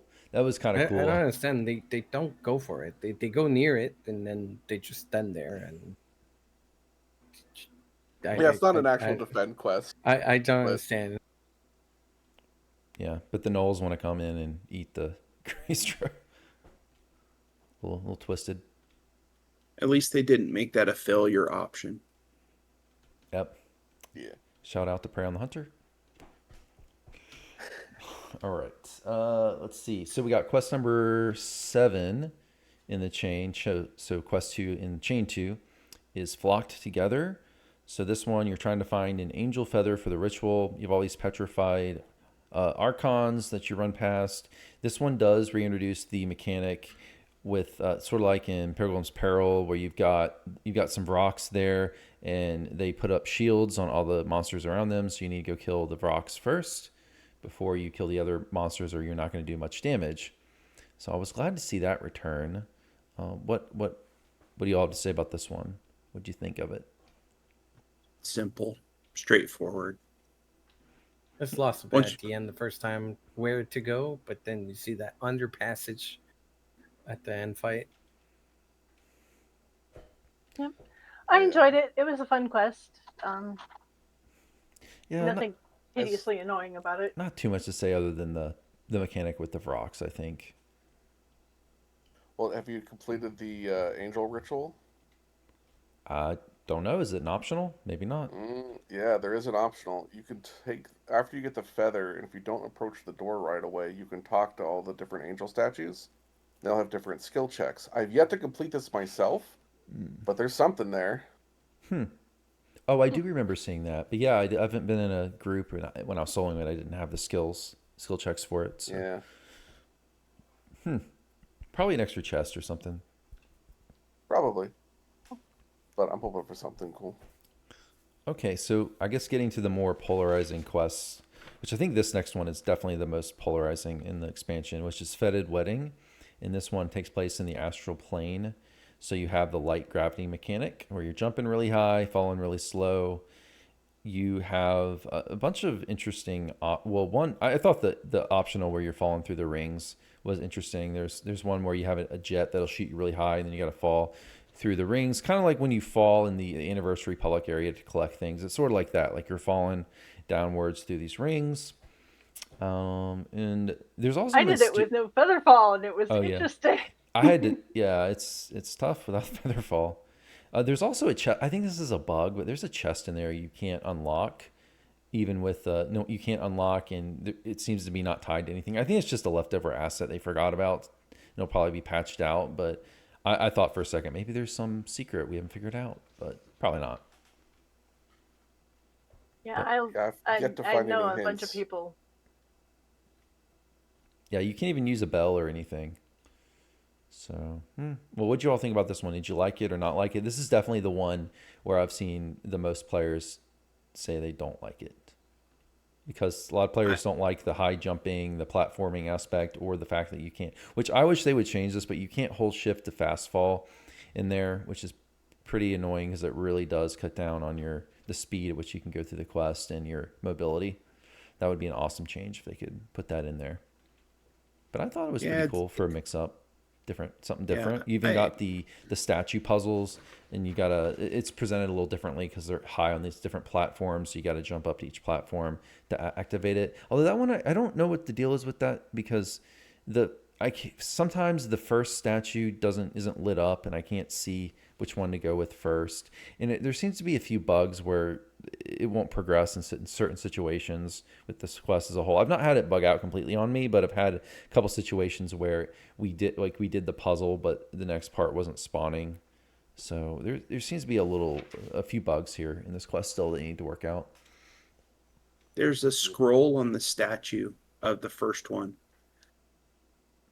that'll indicate the one that you start with. Yeah, and I know that, but even then, maybe it was a bug when I was doing this the other day, but it still wasn't like when I would click on that one, because I went and clicked on all of them, it still wasn't Yeah, starting the there's puzzle. a there is a legit bug. I ran into that too, or click on the one with the Yeah. scroll and it just wouldn't light up.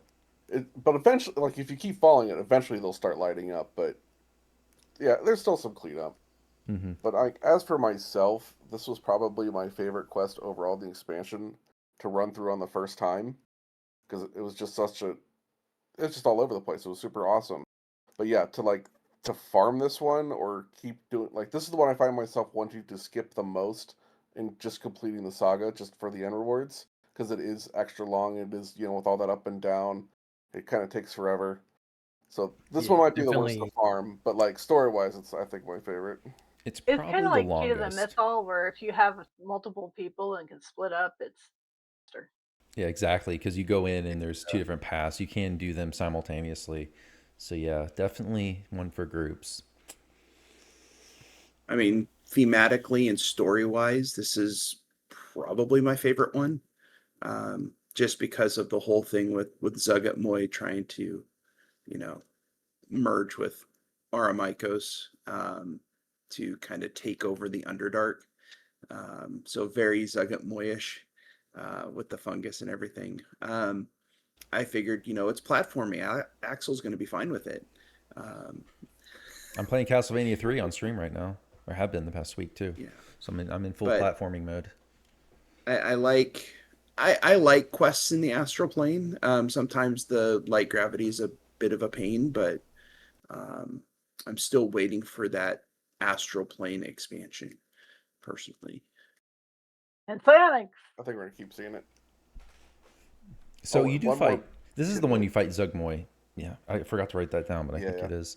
So you do get to fight. There's only, I think, really two, other than there's three quests, I think, where you actually fight the Demon Lords, unless I'm missing one.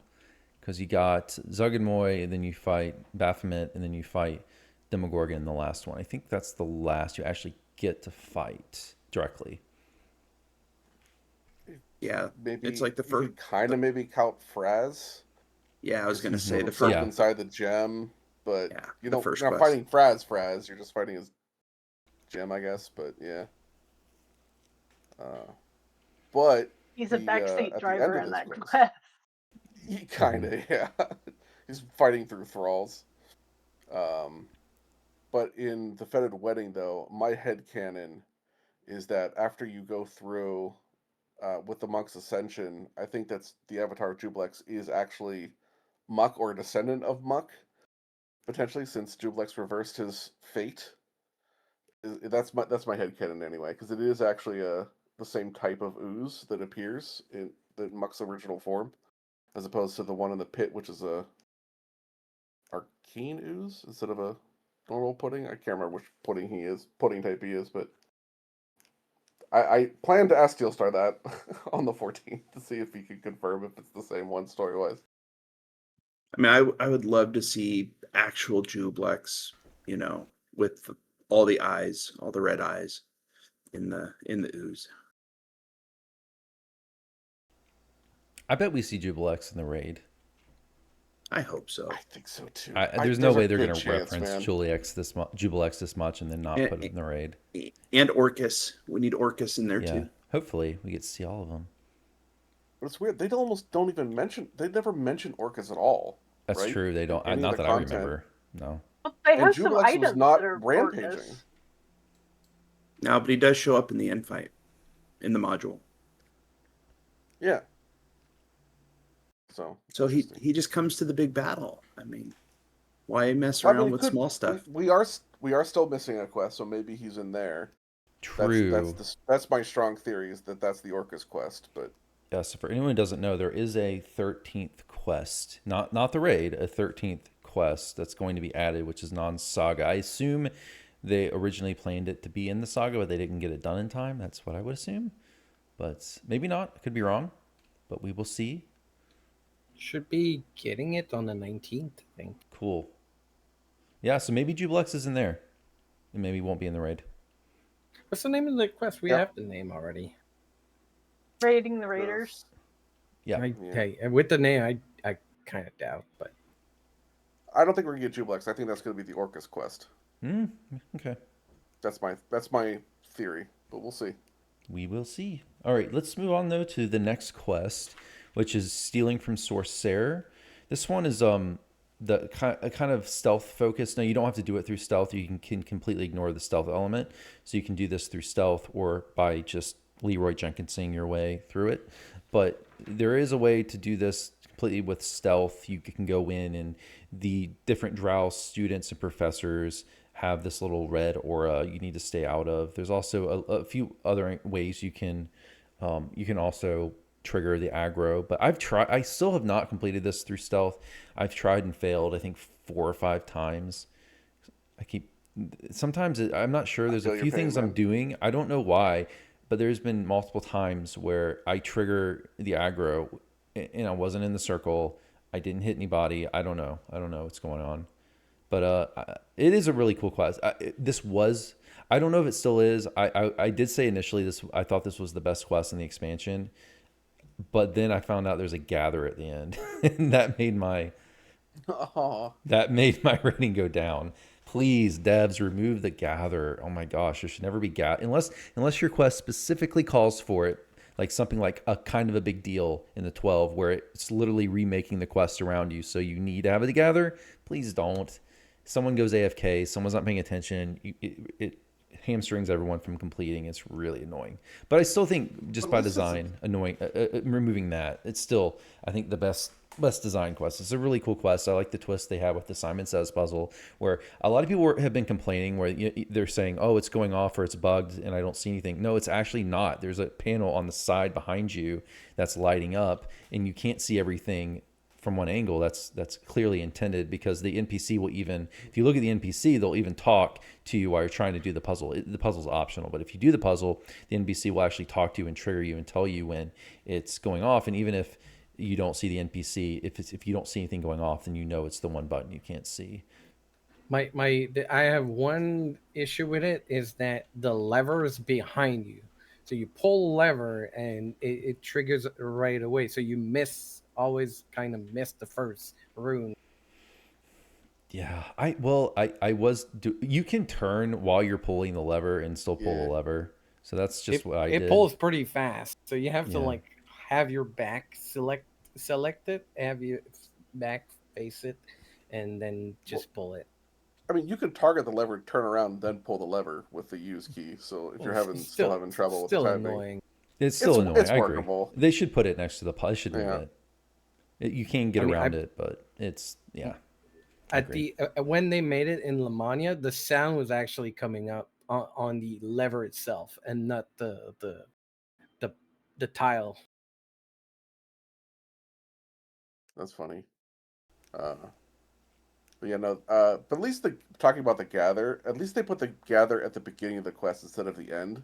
so that way if people come late, they're not like they don't have to walk through the entire quest to catch up to you. They're just right I there. thought there was a gather It's at the not end as where you bad. have to go get to stand next to Vizeron before he'll talk to you. Right, but if someone steps in late, they just basically step into the circle. Yes, so it's at the entrance of the quest, even though that is both the beginning and the end. But like Yeah, it's right there. You don't have to go through an entire dungeon. right. Yeah, that's true. That does make it better. Like there's some dungeons like Sharn Welcome where it's at the end and it's ugh. I always have to make sure I turn the LFM off halfway through that quest because you don't want someone joining at the very end because you got to wait for them to run all the way to the end of the quest. But yeah, I think gatherers in general, I just really wish the devs would not stop doing that unless it's something like kind of a big deal where the quest really calls for it, where it really makes sense. Just change it. Let one person has fled from the building there. Just let it complete. Can you guess the kind of password to open up like the jets or whatever? They are random. They're different each time. I don't know how many possibilities there are, but there are a bunch of different possibilities. They were the It's not the same same every the time. times I ran it. No, they're Uh, There's different. like they're at different least two each different time. sets. Yeah, I don't know how many there, but there's at least a few different Do you versions have of to the read quest. the scroll to actually trigger it, or can you just go like right away and trigger it? I don't know. Probably not. You can probably just guess. Actually, I would assume, but I haven't tried that. See, I assume you need the scroll, but I don't know. I haven't tried it yet either. Um, but yeah, no. As far as this quest goes, there's also a secret in this one too. There's actually a couple. Um, Mm-hmm. so if you're Lock into the gate. lover's secret at all, yeah. But this quest, I think my first run through, I was one of my least favorites. But it Oh, it was has a high confusing. chance of becoming my absolute. Yeah, it was like, especially if you miss a scroll and you're just wandering around aimlessly because there's no good direction for it. It's a bit rough. But I think, with all the different routes you can take, the secrets that you can find in it, the optionals, I think it has a high chance of becoming my favorite by the time this is done. A Yeah, lot of cool stuff in here. I had a dev in the chat. I think helped me at one point because I was during Blomania, and he had to like point me to the scroll because I didn't want to like spoil the lore, so I didn't want to read the scrolls and stuff. So I just read everything fast, and I was like, "What am I doing now?" Literally banging your head on the ceiling. Yep. The other thing that I couldn't figure out is I didn't realize at the end you had to pull that emergency evacuation lever. I was trying to figure out, okay, what did I not do to be able to leave? Because I don't think it gives you an objective or really points you towards it. You just have to find it and know it's there. Maybe there's an NPC that references it. I'm not sure, but I didn't realize that. My first Well, I playthrough mean, blind, I didn't realize that. yeah. Someone had to tell me in The, Twitch chat. the thing that's deceiving is there's the quest entrance little swirl thing on the gate. And so I thought, okay, I could just pass through that. And no, I gotta go find that gate emergency release. Well, anything else you all want to say about this one before we move on? Yeah, quick shout out to the Shadow Demon. My boy. He has a lot of very interesting dialogue options. That's all I'll say on it. But Oh yeah, that he's guy. worth talking to. See, I talked to him. It was one of the times I failed through stuff. I didn't realize that because it said at the beginning, "Don't talk to any professors or students." It's like, well, this guy's obviously not a professor or student. And I talked to him, and no, it ruined it triggered the alarm. So Well, there's probably an Is Boo. it? alternate option that allows you to not trigger the alarm, but yeah. Probably He is. has several Yeah. different. He has several different outcomes. Some of them are really funny. Yeah, I need to go back It's a and talk to him again. very funny thing when you illusion into Drow and you're Durgar, you can actually grow in size. It will double the size of the Drow, and you're like almost 2 times the size of everything. Oh yeah, I'm glad you brought that up. So at the beginning, for anyone who hasn't run this quest yet, it does. You go into a drow disguise, so you're visually altered to be a drow, and you are actually. It's like I think it uses a random cosmetic set, so I think it's a random version. Because I noticed, my hair was different The each first time they actually gave me a bald Drow. Yeah. Hey, what's wrong with a bald drow, wise guy? I'm like, oh, really? You gave me the bald Drow? Yeah, it gave me the Sean Connery one. I think the second playthrough, with the on the sides. But yeah, so I think that was cool. I noticed that graphically there's some issues, like certain. I think it was the backpack. I think it was from the bundle was like going through the form. It wasn't really. There's some things where visually it doesn't line up. But I thought it was funny that like if you're a halfling, it does make you a tiny little drow, or you're a gnome or whatever. I noticed that. Because it also transforms your hirelings. Like Froggo, it made him a tiny little drow when I had the hirelings out. So the hirelings you transform too. That's great. Yeah. But yeah, good quest. All right, well let's move on though to the next one. So this is the last quest in the second chain, which is Back to the Abyss, and this is the one where you spawn in Demon Lord. So this is where you're actually completing that ritual that you were helping the wizard out with before. So he does his ritual. The Demon Lords spawn in, and then well, I won't give away what exactly is going on there, but basically you get to fight Demogorgon in this raid or this quest. So you do fight the main big bad in the last quest. He one shot me on Lamania, and I was like, he's got an nasty attack when I went to run it with my guildie, and he's like, oh no, I'm an invulnerable wizard. I've got all this cool stuff. I'm hard to kill. I'll be fine. And we got to the end, and he's like, yeah, this isn't so bad. This is not a problem. All of a sudden, just I laughed so hard. It's like, see, this is what you get. You don't listen to me. Yeah, first time I ran it, it was me and a friend of mine, and that end fight can get brutal. The AoE attack he has and all that stuff. I was basically just kiting around as much as I could and raising my partner because he had way more DPS than I did. But it was like, that can be a nasty fight. I mean, we were running it on R1 on live. But he must have died 4 or 5 times during that end fight. It's also pretty close to the only quest in the pack that actually has traps in it. I think there's like True. 1 or 2 other where you find the secret door and it's got the 4 little pressure plates around the chest type of traps, but there's almost no other traps anywhere else in this entire pack. I'm glad Which you kinda brought makes that me up. sad, Yeah, like the that traps game. are noticeably absent in this expansion for sure. Well, any thoughts? Any other thoughts? If not, we can just go to the side quest. But yeah, this is the conclusion. I was Did you hoping guys actually Demogorgon. like the quest? It was okay. It's fine. It's pretty standard.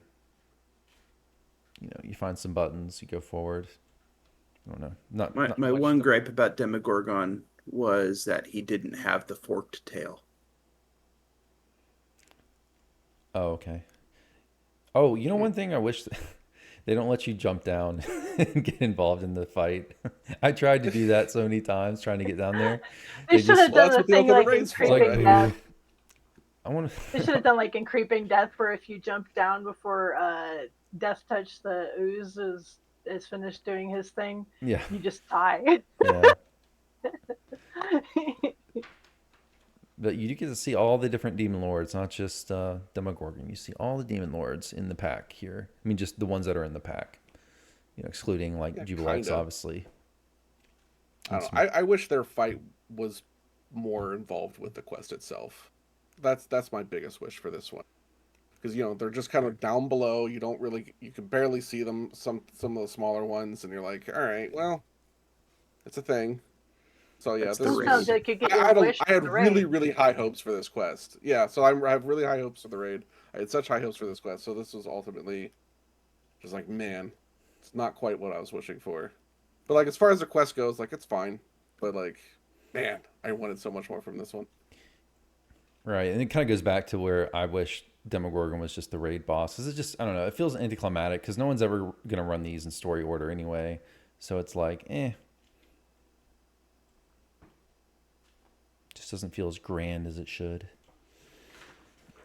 But it's fine. Any other thoughts on that? We can get to the 2 side quests if not. All right, so there are 2 side quests in this expansion. The first one is A Long Way to Mushrooms. This one is myconid themed, and they're kind of going berserk, and you're trying to find a rare mushroom to cure them of the craziness. So there's a lot of myconid enemies that you fight here. A lot of different. I like the different alterations of them cosmetically. Like there's one that almost looks like a dwarf, like with a beard. Then you got some that are similar to what the hirelings look like. But they had a few different varieties of myconids here.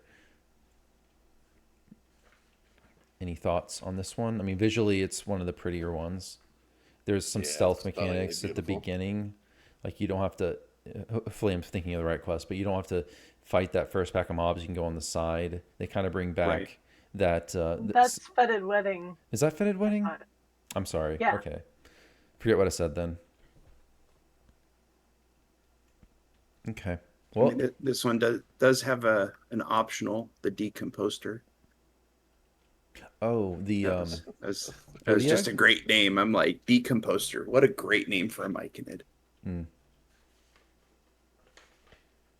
Okay. Well, anything else? We'll just go on to the last one. If not, the last one is If It Wasn't for Bad Luck. And this is the Flump quest, where you are trying to rescue all the cute flumps. And there's actually a wizard NPC at the very beginning, which I thought was really, really cute, who's disguised as a flump, and he's got little wizard hats on each eye. So that's pretty cute. But I don't know. It's one of these where you're going to find them, rescue them. You kind of click on them to free them, kind of like spiders and flies, I guess, in Isle of Dread. Sort of similar to that. Where a little distressing. One of them gets melted. Yeah. Poor flumps. Okay. There's some weird stuff in there. The just the wandering cube that's just go back and forth. I don't know. Yes, that's the one. Wandering cubes with the death aura. I wanted to bring up. So why? Yeah, for anyone who hasn't run this, there is the creeping death style cube is back in this one, although there's no kobold in it, but it's just, I think, a set of 3 or 4 different cubes that go back and forth. You have to avoid them. 3 of them. Okay. Where you have to run down a hallway and kind of avoid them. And there isn't a lot of time. Like you have to be pretty on the ball, because they turn around really quick. So you have to be kind of on the ball. I think I died. The first time I did this, I died 3 or 4 times. I didn't realize just how on the ball you have to be. You have to really time it correctly. There's a collectible in one of them. Yeah, that's totally a bait. It's such a bait. Not worth. They do despawn if you go down. Once you get past them and you do like the next fight or whatever, the ones behind you despawn, so you can go back and get the collectible if you're really desperate. But I liked it. I thought that was cool. Just gotta. Although I don't think there's a shrine or anything near there that you can run to, so you do need to be careful if you're soloing. Maybe park your hireling. No, there's no shrine near. Yeah, there's no shrine. Quite a bit. Maybe if you get clipped by the first one, you might be able to make it, but not the second or third for sure. Yeah, because usually I'm surprised. Is usually they throw a shrine for this kind of thing if they put this in a quest, but nope, not this time. Hey, searched quite a bit in this quest for the globe. This was run to death searching for secrets in here, but this one's probably my current favorite. I like the little flumps and the weird thing about the death cubes. The cube at the end, there's a cube in the end fight. It just dies by itself because it stands in acid. I don't know why. You get there, if you wait a bit, it just dies. Because it takes damage from the acid. And in Lamania, the gnome were taking damage from acid. So you just waited there and they would just die from acid before you even get there. Okay, well, I guess we can just move on to we're almost actually to the end because we've gone through everything now. So I guess a few things we've really, I wrote down a few things about the raid. That was before we saw the GenCon announcements. But yeah, I mean, thoughts on the raid, I guess we kind of already talked about that, but I wanted to speculate about who the raid boss is going to be, but we already know now. All of them. But I'm looking forward to the raid, of course. It's a big raider. And yeah, it should be out I hope it's out. I hope they get it out sooner. I think last year it took them like 2 or 3 months. So I really would like to see that before the end of, I don't know, next month, before the end of the summer, I hope. But what was your all's least and your most favorite and least favorite quest? I know Arcanaverse has you've mentioned this already that I think you said Fetid Wedding was your favorite, Oh, but what would your all yeah, my favorite's complicated. yeah. Do you all have any like if you don't have a it's okay if you all don't have like a actual like a one favorite or a one least favorite, but is there any quests that like stood out to you? Or is there anything you want to see changed that we haven't mentioned in some of these quests? For me, Sorcerer. I think stealing from Sorcerer is my favorite so far because that's just I'm just reading the book and it's like right in the start. I'm like I'm there. I'm in the school of Yeah, probably mine too. Even though the Gather is a letdown, I still probably would say it's my favorite. Although it's a quest I think you really need to solo. It's really catered towards soloing because has anyone done like with a full group done the stealth and completed it in a full group? I would think that would be really difficult. You almost need to. It's almost a solo quest, really, is the way I think about it. neutral keeps messing it up. Yeah. So I assume it. Yeah, it's obviously gonna. If one person steps in a circle, it's gonna cue the alarm and ruin it for everyone. So probably Also, are never gonna see. the two student fighting somehow just randomly goes to you sometimes. Yeah, yeah. I was saying this earlier, but yes, some for some reason I keep triggering the alarm. But Yeah, for me, it's Fetid Wedding, just story wise, and having played through the module in PMP, it's for me that's just the best story wise, and I like I said, I like the astral plane. Least favorite, probably still the first quest, just the back and forth and trying to figure out where do I go from here, respawning mobs, just not as much fun. yup, same for me. That's definitely my least favorite's for sure the first one, the very first quest. So Demon in the Rough. I Yeah, couldn't remember the name. And yeah, my favorite's current still favorite. Sorcerer. Oops, sorry. No, go ahead. Go ahead. Yeah, yeah. If it wasn't for bad luck, is my current favorite. Sorcerer will likely become my favorite. My first favorite on the first run through was Fetid Wedding, but my least favorite, unfortunately, is going to be Back to the Abyss. Not because it's a bad quest or I have any problems with it. It's just because I was wanting so much more out of that for my own imagination. Well, where would you all? So I guess the last question I wrote down here is where would you all rank this expansion? How do you think it compares to other expansions? For me, I would probably put this in the 4 to 6 area.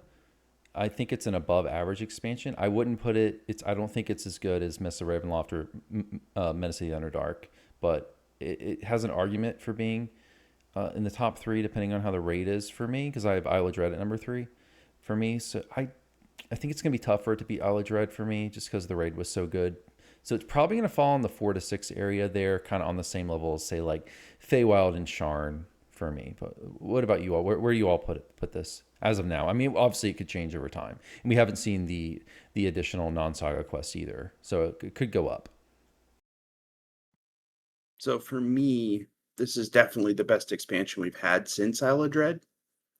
Um, and then when I look at my ranking, for me, my top three are Feywild, Ravenloft, and Sharn. Those are my three favorite expansions. Fourth is Menace. So yeah, the fifth is IOD.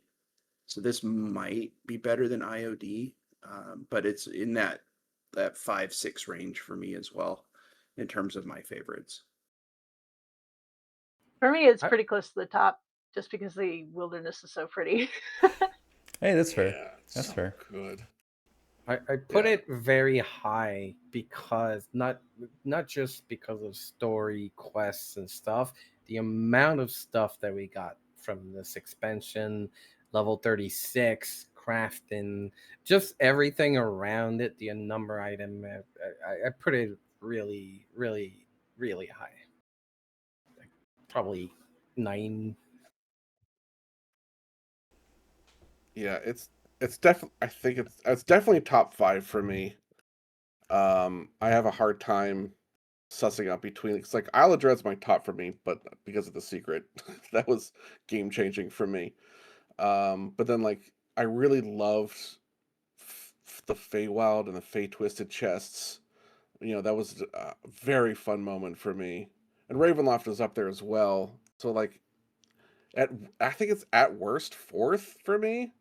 but like I kind of right now I'm liking it more than I did playing through Ravenloft. As good as Ravenloft was, and I think I like it more than Feywild too. So it might be a number 2 for me, but somewhere in that top 5 for sure. I've seen people. There's been multiple people who even put it at number one. I don't blame them for that either. Yeah, I don't either. It's really good. I think graphically, for sure, it's the best looking. I think it's the best looking content in the game. The best looking content they've ever done. So if you value graphics, you're gonna like this a lot. Which is a little surprising for me. I wasn't expecting it to be this pretty, being an Underdark theme. I was expecting it to be darker, like a lot of caves, but not really the case. They really went to town with, particularly the Myconid areas look really great. And even not just them, like even with Demogorgon, he's got lighting effects on his eyes and all that. They look really, really neat. The cool thing is there is space to expand, because you can go in and start looking at stuff from the first half of the module. Like there's the whole area of Gracklestug, which is the Duergar city on the Dark Lake. And I mean, I would love them to put Thembershad in the game, which is in Gracklestug in the beginning of the story. If you guys don't know who Thembershad is, it's the fat dragon from the Dungeons and Dragons movie that came out a couple years ago. So I would love to see that, because that whole area, because the Dark Lake is, hundreds of miles across, right? It's not just this small pond that's out there in the Underdark. It's a series of lakes and underground rivers that create this whole ecosystem where there's towns along this area. So there's places that they can expand to if they really wanted to. Back to that point, I was kind of surprised that we got the end in this expansion. I thought for sure it was going to be like part 1, we were going to get the first half of the module, and then the mini expansion later is when we were going to actually see the end towards, sending Demon Lord's back. So we got a lot in this. Yeah.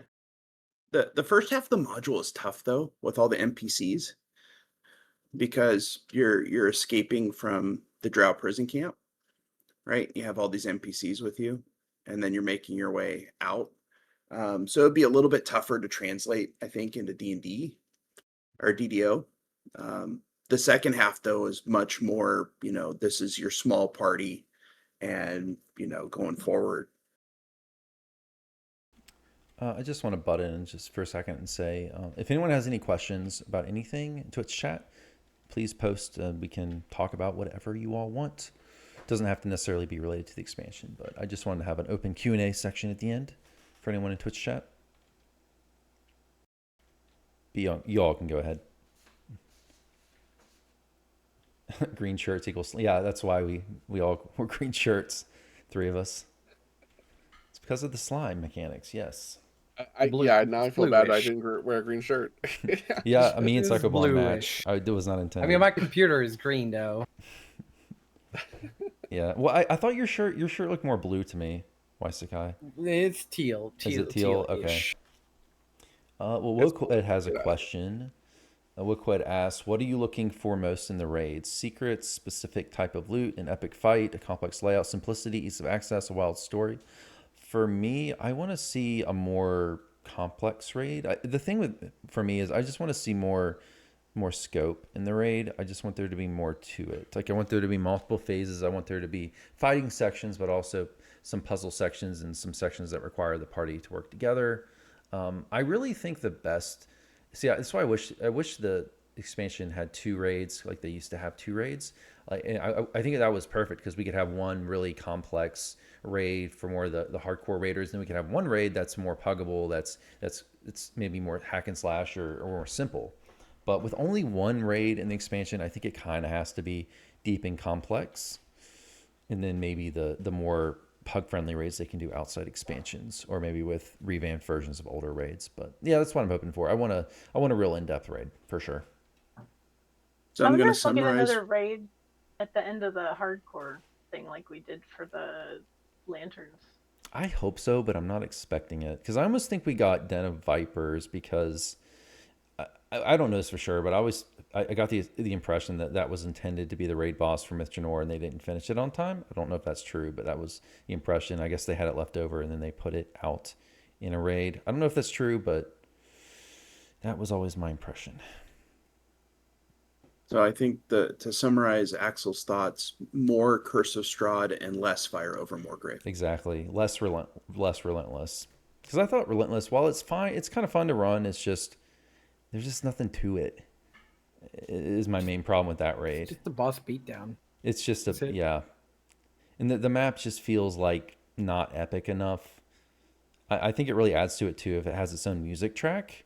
Its own music track adds a lot of height. Like I thought Skeletons in the Closet was really cool for that because it had its own music track, which they've since reused. But I think having its own music track, having a big open environment, something a little different, maybe some special assets that are only in the raid, adds a lot to that. And let's have less hallways connected by boxes. Let's like have more interesting maps than that. Yeah, I'm kind of those are my two biggest notes too. Yeah. Sorry, it was my biggest two notes were like I want it to feel epic. I want the music to make it feel even more epic. We're fighting a half dozen demon lords. Like this should be a huge payoff. Just give me that, and I will be extremely happy. I don't care what form it comes in.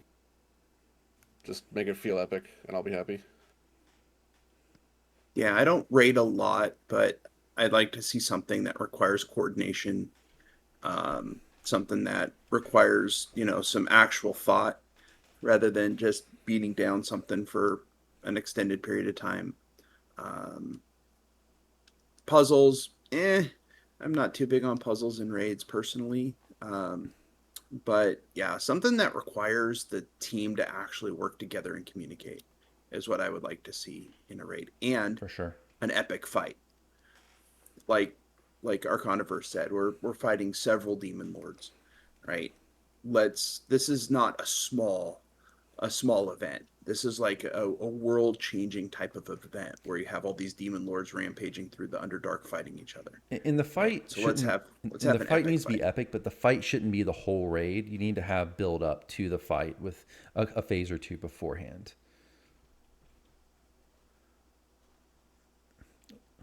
Well, any other questions you all have from chat? I'm not seeing very many others. Is there anything else you all want to talk about that I missed or that we might have missed going through the quests? It's a good level range. Oh yeah. What do y'all think about level 11 for the I heroic think it's version? great. What I do don't see. There's It not a felt lot weird of to level me. 11. It just felt like a weird level to fight demon lords to me. Yeah, true. And what do you all think about the Is XP? Yeah, go ahead, Arcaniverse. Is there any issues with getting to the expansion if you're like leveling up for heroic life, wanting to do the quest at level 11? Because like normally you don't unlock Forgotten Realms until towards the end of heroic, right? Like level 16. Oh, you can Yeah. go 16, there. 17, There's or- level 4 just take- quests in there. You can go from the You gatekeepers. take the for level. teleporters from gatekeepers now, right? That they completely right, yeah. eliminated that I forgot they issue added those. Gatekeeper has portal all over. Once Night Brigade came out, the level 4s out in Wayloon, it became a much easier to head to Evening Star. You didn't need the key to get there if you weren't already hadn't already completed the Lords of Dust chain. Yep. So Gatekeepers Grove to Wayloon to the expansion should work. Or to Evening Star to the expansion if you want to run across all of Evening Star. What do you all think about the XP that's required? Because we haven't really talked about this. I guess both the XP requirements to get to 35 and 36, and what do you all think about the XP for the quest, both on heroic and legendary? Do you think it's too high, too low?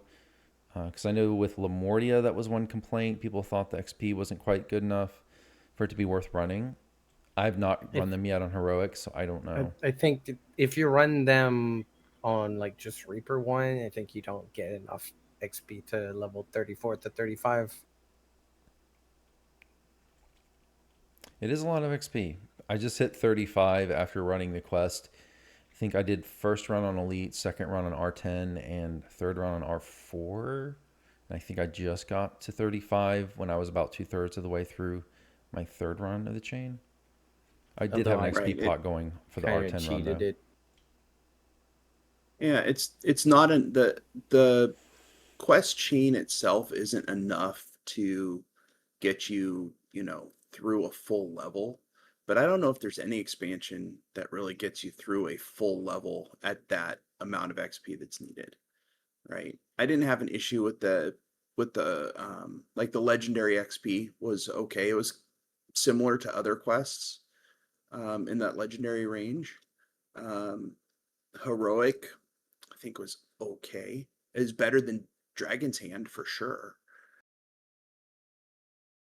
Yeah. Probably largely depends on how many XP bonuses you're running, right? Because if you're not running a guild ship, and if you don't have a master's gift, right? If you're not running a pot, like you're gonna be going through those adventures quite a few times, I think.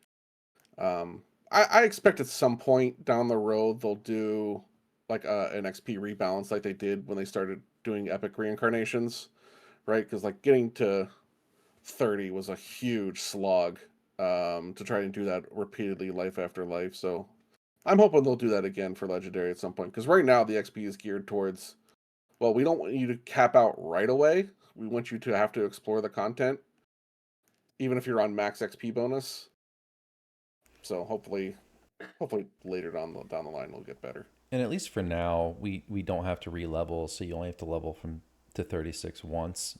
Though that'll change Yeah. obviously when we get to probably level 40 and they put in legendary reincarnation. But for now, at least you only have to do it once per character. Let's see. It's Troggy gonna be a lot. also said it would be cool if in the future they did epic legendary instead of heroic legendary. Yeah, that would be great. We need more epic content, particularly like mid epic content. I would have I don't know seen why they don't do that now. Abyss. Yeah, I But would have seen Abyss being epic and legendary instead of Eric and legendary. but I guess the only problem with that I is concur. you can't jump right into the expansion because at least now you can jump into iconic at level 15 and at least jump right into at least the heroic if you want to. If they made it epic legendary, there's a little bit of a barrier to people who want to play the expansion. You really can't until you level a bunch. Yeah, when I'm leveling quite often when I'm in my epic levels, I find myself running Slayer from like level 23 or so to like 27, 28, just to get through that mid range. Yeah, probably the rat pack should have been epic legendary. It would have fit so well there with Wayloon with those quests. I've always wished I could run from Wayloon to the rat pack, but you can't do that because it's heroic legendary instead of epic legendary. Unless you run the legendary under level, which I guess you can do, but eh. All right. Well, anything else you all want to cover? If not, I guess we'll go ahead and close out the podcast since I'm not seeing any other questions in chat. Do we have any clues to what's going to happen next? I mean, beyond the next hardcore season. I mean, towards like the next mini expansion, I guess. Mm, Drow rework. Yeah, we want drow rework. I want them to have two type of drow, just like they have health, like a drow from Hebron and drow from Forgotten Realm. you mean like cosmetic reworks, or do you mean reworks of the tree? Like actually, like we have two type of elf, like elf from Corvair and elf of the what's the other one? Oh, If they Wood Wood Elf? elf? The one with some Falchion or whatever. Yeah, but I want something similar to that. Two type of drow. I would, if they do a drow rework, I would love to see them remove the max 32 point build. I want to be able to reincarnate my drow, so this way I can get up to 36 point build on it. That would be my one big thing that I would like. I mean, cosmetically, great. I mean, if you want to redo the cosmetics on them, fine. But, it's the only class or the only race in the game that has that limitation. So I think it's an artifact of the past. And if you want to bring it up to, kind of be current with everything else, then yeah, just kind of rework that is what I would like to see. Yeah. Lower the ability and give us 36. Okay, well, I did have one question from Living Pain. sure. They wanted to know, is the Ultimate Fan Bundle worth it? I don't always get it. Well, full disclosure, I was gifted that from SSG as a creator, and I imagine most of you all were too, if not all of y'all were too. But I don't know. It comes down to, do you value the power creepy stuff in the teleport? How much do you value the +1 universal tree to every character? Do you run multiple characters? If you only run if you run one character, then it's going to be less helpful to you than if you get one for every character and you run multiple characters. For me, I probably would have just gotten the standard, honestly, because I don't really care about the power creepy stuff. But that's me. I guess I'm more casual when it comes to that. I would buy it. Yeah, I like Extra the Ultimate space. Bundle. I like it for the teleport. I like being able to teleport everywhere to all the different expansions without having to, find my way through the wilderness to get there. It is nice. I still don't have the Mr. Ravenloft one because I only ever got the standard for that. And I should have bought the thing in the store when we had this 30% off sale recently, but I didn't. But yeah, I still have to teleport to House Jurassico, the House of Wizardry or whatever it is, and then run there to the center. Only one I don't have is Vecna, but I can just teleport to Clifftop and just step through the airship to get there, so it's not that bad.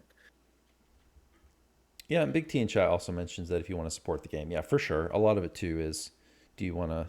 It's sort of a donation to the game also when you get the Ultimate Bundle, obviously. I mean, I look at it as like, how much are you into the cosmetics? Because cosmetics are a big part of it. How much are you into mounts, cosmetic pets, right? The other stuff that Axel already mentioned. Shared And space. the shared bank space, extra character slot. How much does that stuff mean to you? And do you financially have the means to get it? Right? That's the other big thing. If you can't afford it now, get the standard, and then there will become a time later on where you can upgrade if you wanted to. Also, how much do you play DDO? Do you split your time between DDO and other MMOs? If you only play DDO and you play like every day, then yeah, I mean, it's going to be worth it to you, because considering a game you play every day for years, 100 and whatever it is, 130, $40 really is not that much compared to the amount of time you're spending, particularly if you're going to be running that content a lot and you're either TRing and hitting it twice or once per live, or if you just really want the best, newest stuff, and you want to be able to conveniently get there. And the more you TR, the more you play, the more you're going to benefit from the extra racial AP. So yeah, it's a really important factor too. Let's not kid ourselves. Cosmetic is true end game. I've said this forever. I think they should make some like exclusive R10 cosmetics. Nothing like crazy, but like maybe like a different set of wings that drops in the chest. That would be cool. I think it's a different color or something. I don't know. I think that would be cool. There's a lot they could do. There's a lot. I'd like to see Reaper chests. Or just as a raid item, like- just have like a cosmetic. They've done that before with the mounts, like in Feywild. Cosmetic D-Door. Give us cosmetic D-Door. Yeah, there's a lot of different. I'm surprised. There's so many just monetization things they could do with animations. Like why can't you purchase dances, like extra dances for your character, or like spell or combat animation alterations? There's probably I'm sure there's practical concerns and balance concerns with that too, but they could do that with other things. Like yeah, cosmetic D-Door would be a great one, or like different cosmetics for your druid animal forms. There's a lot they could do. Or more movement cosmetics. We have the one. They could do more of that.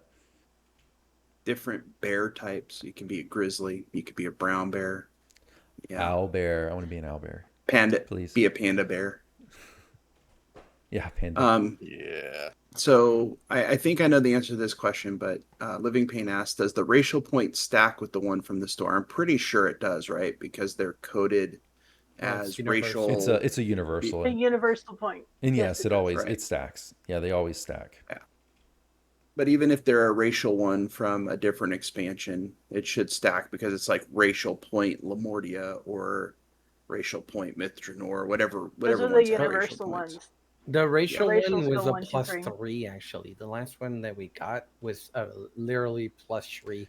So it didn't matter if you got the plus 1 before. Because I It think that just was, gave you plus 3. yeah, that was the one exception. The +1, I think, was it from the Mr. Ravenloft expansion?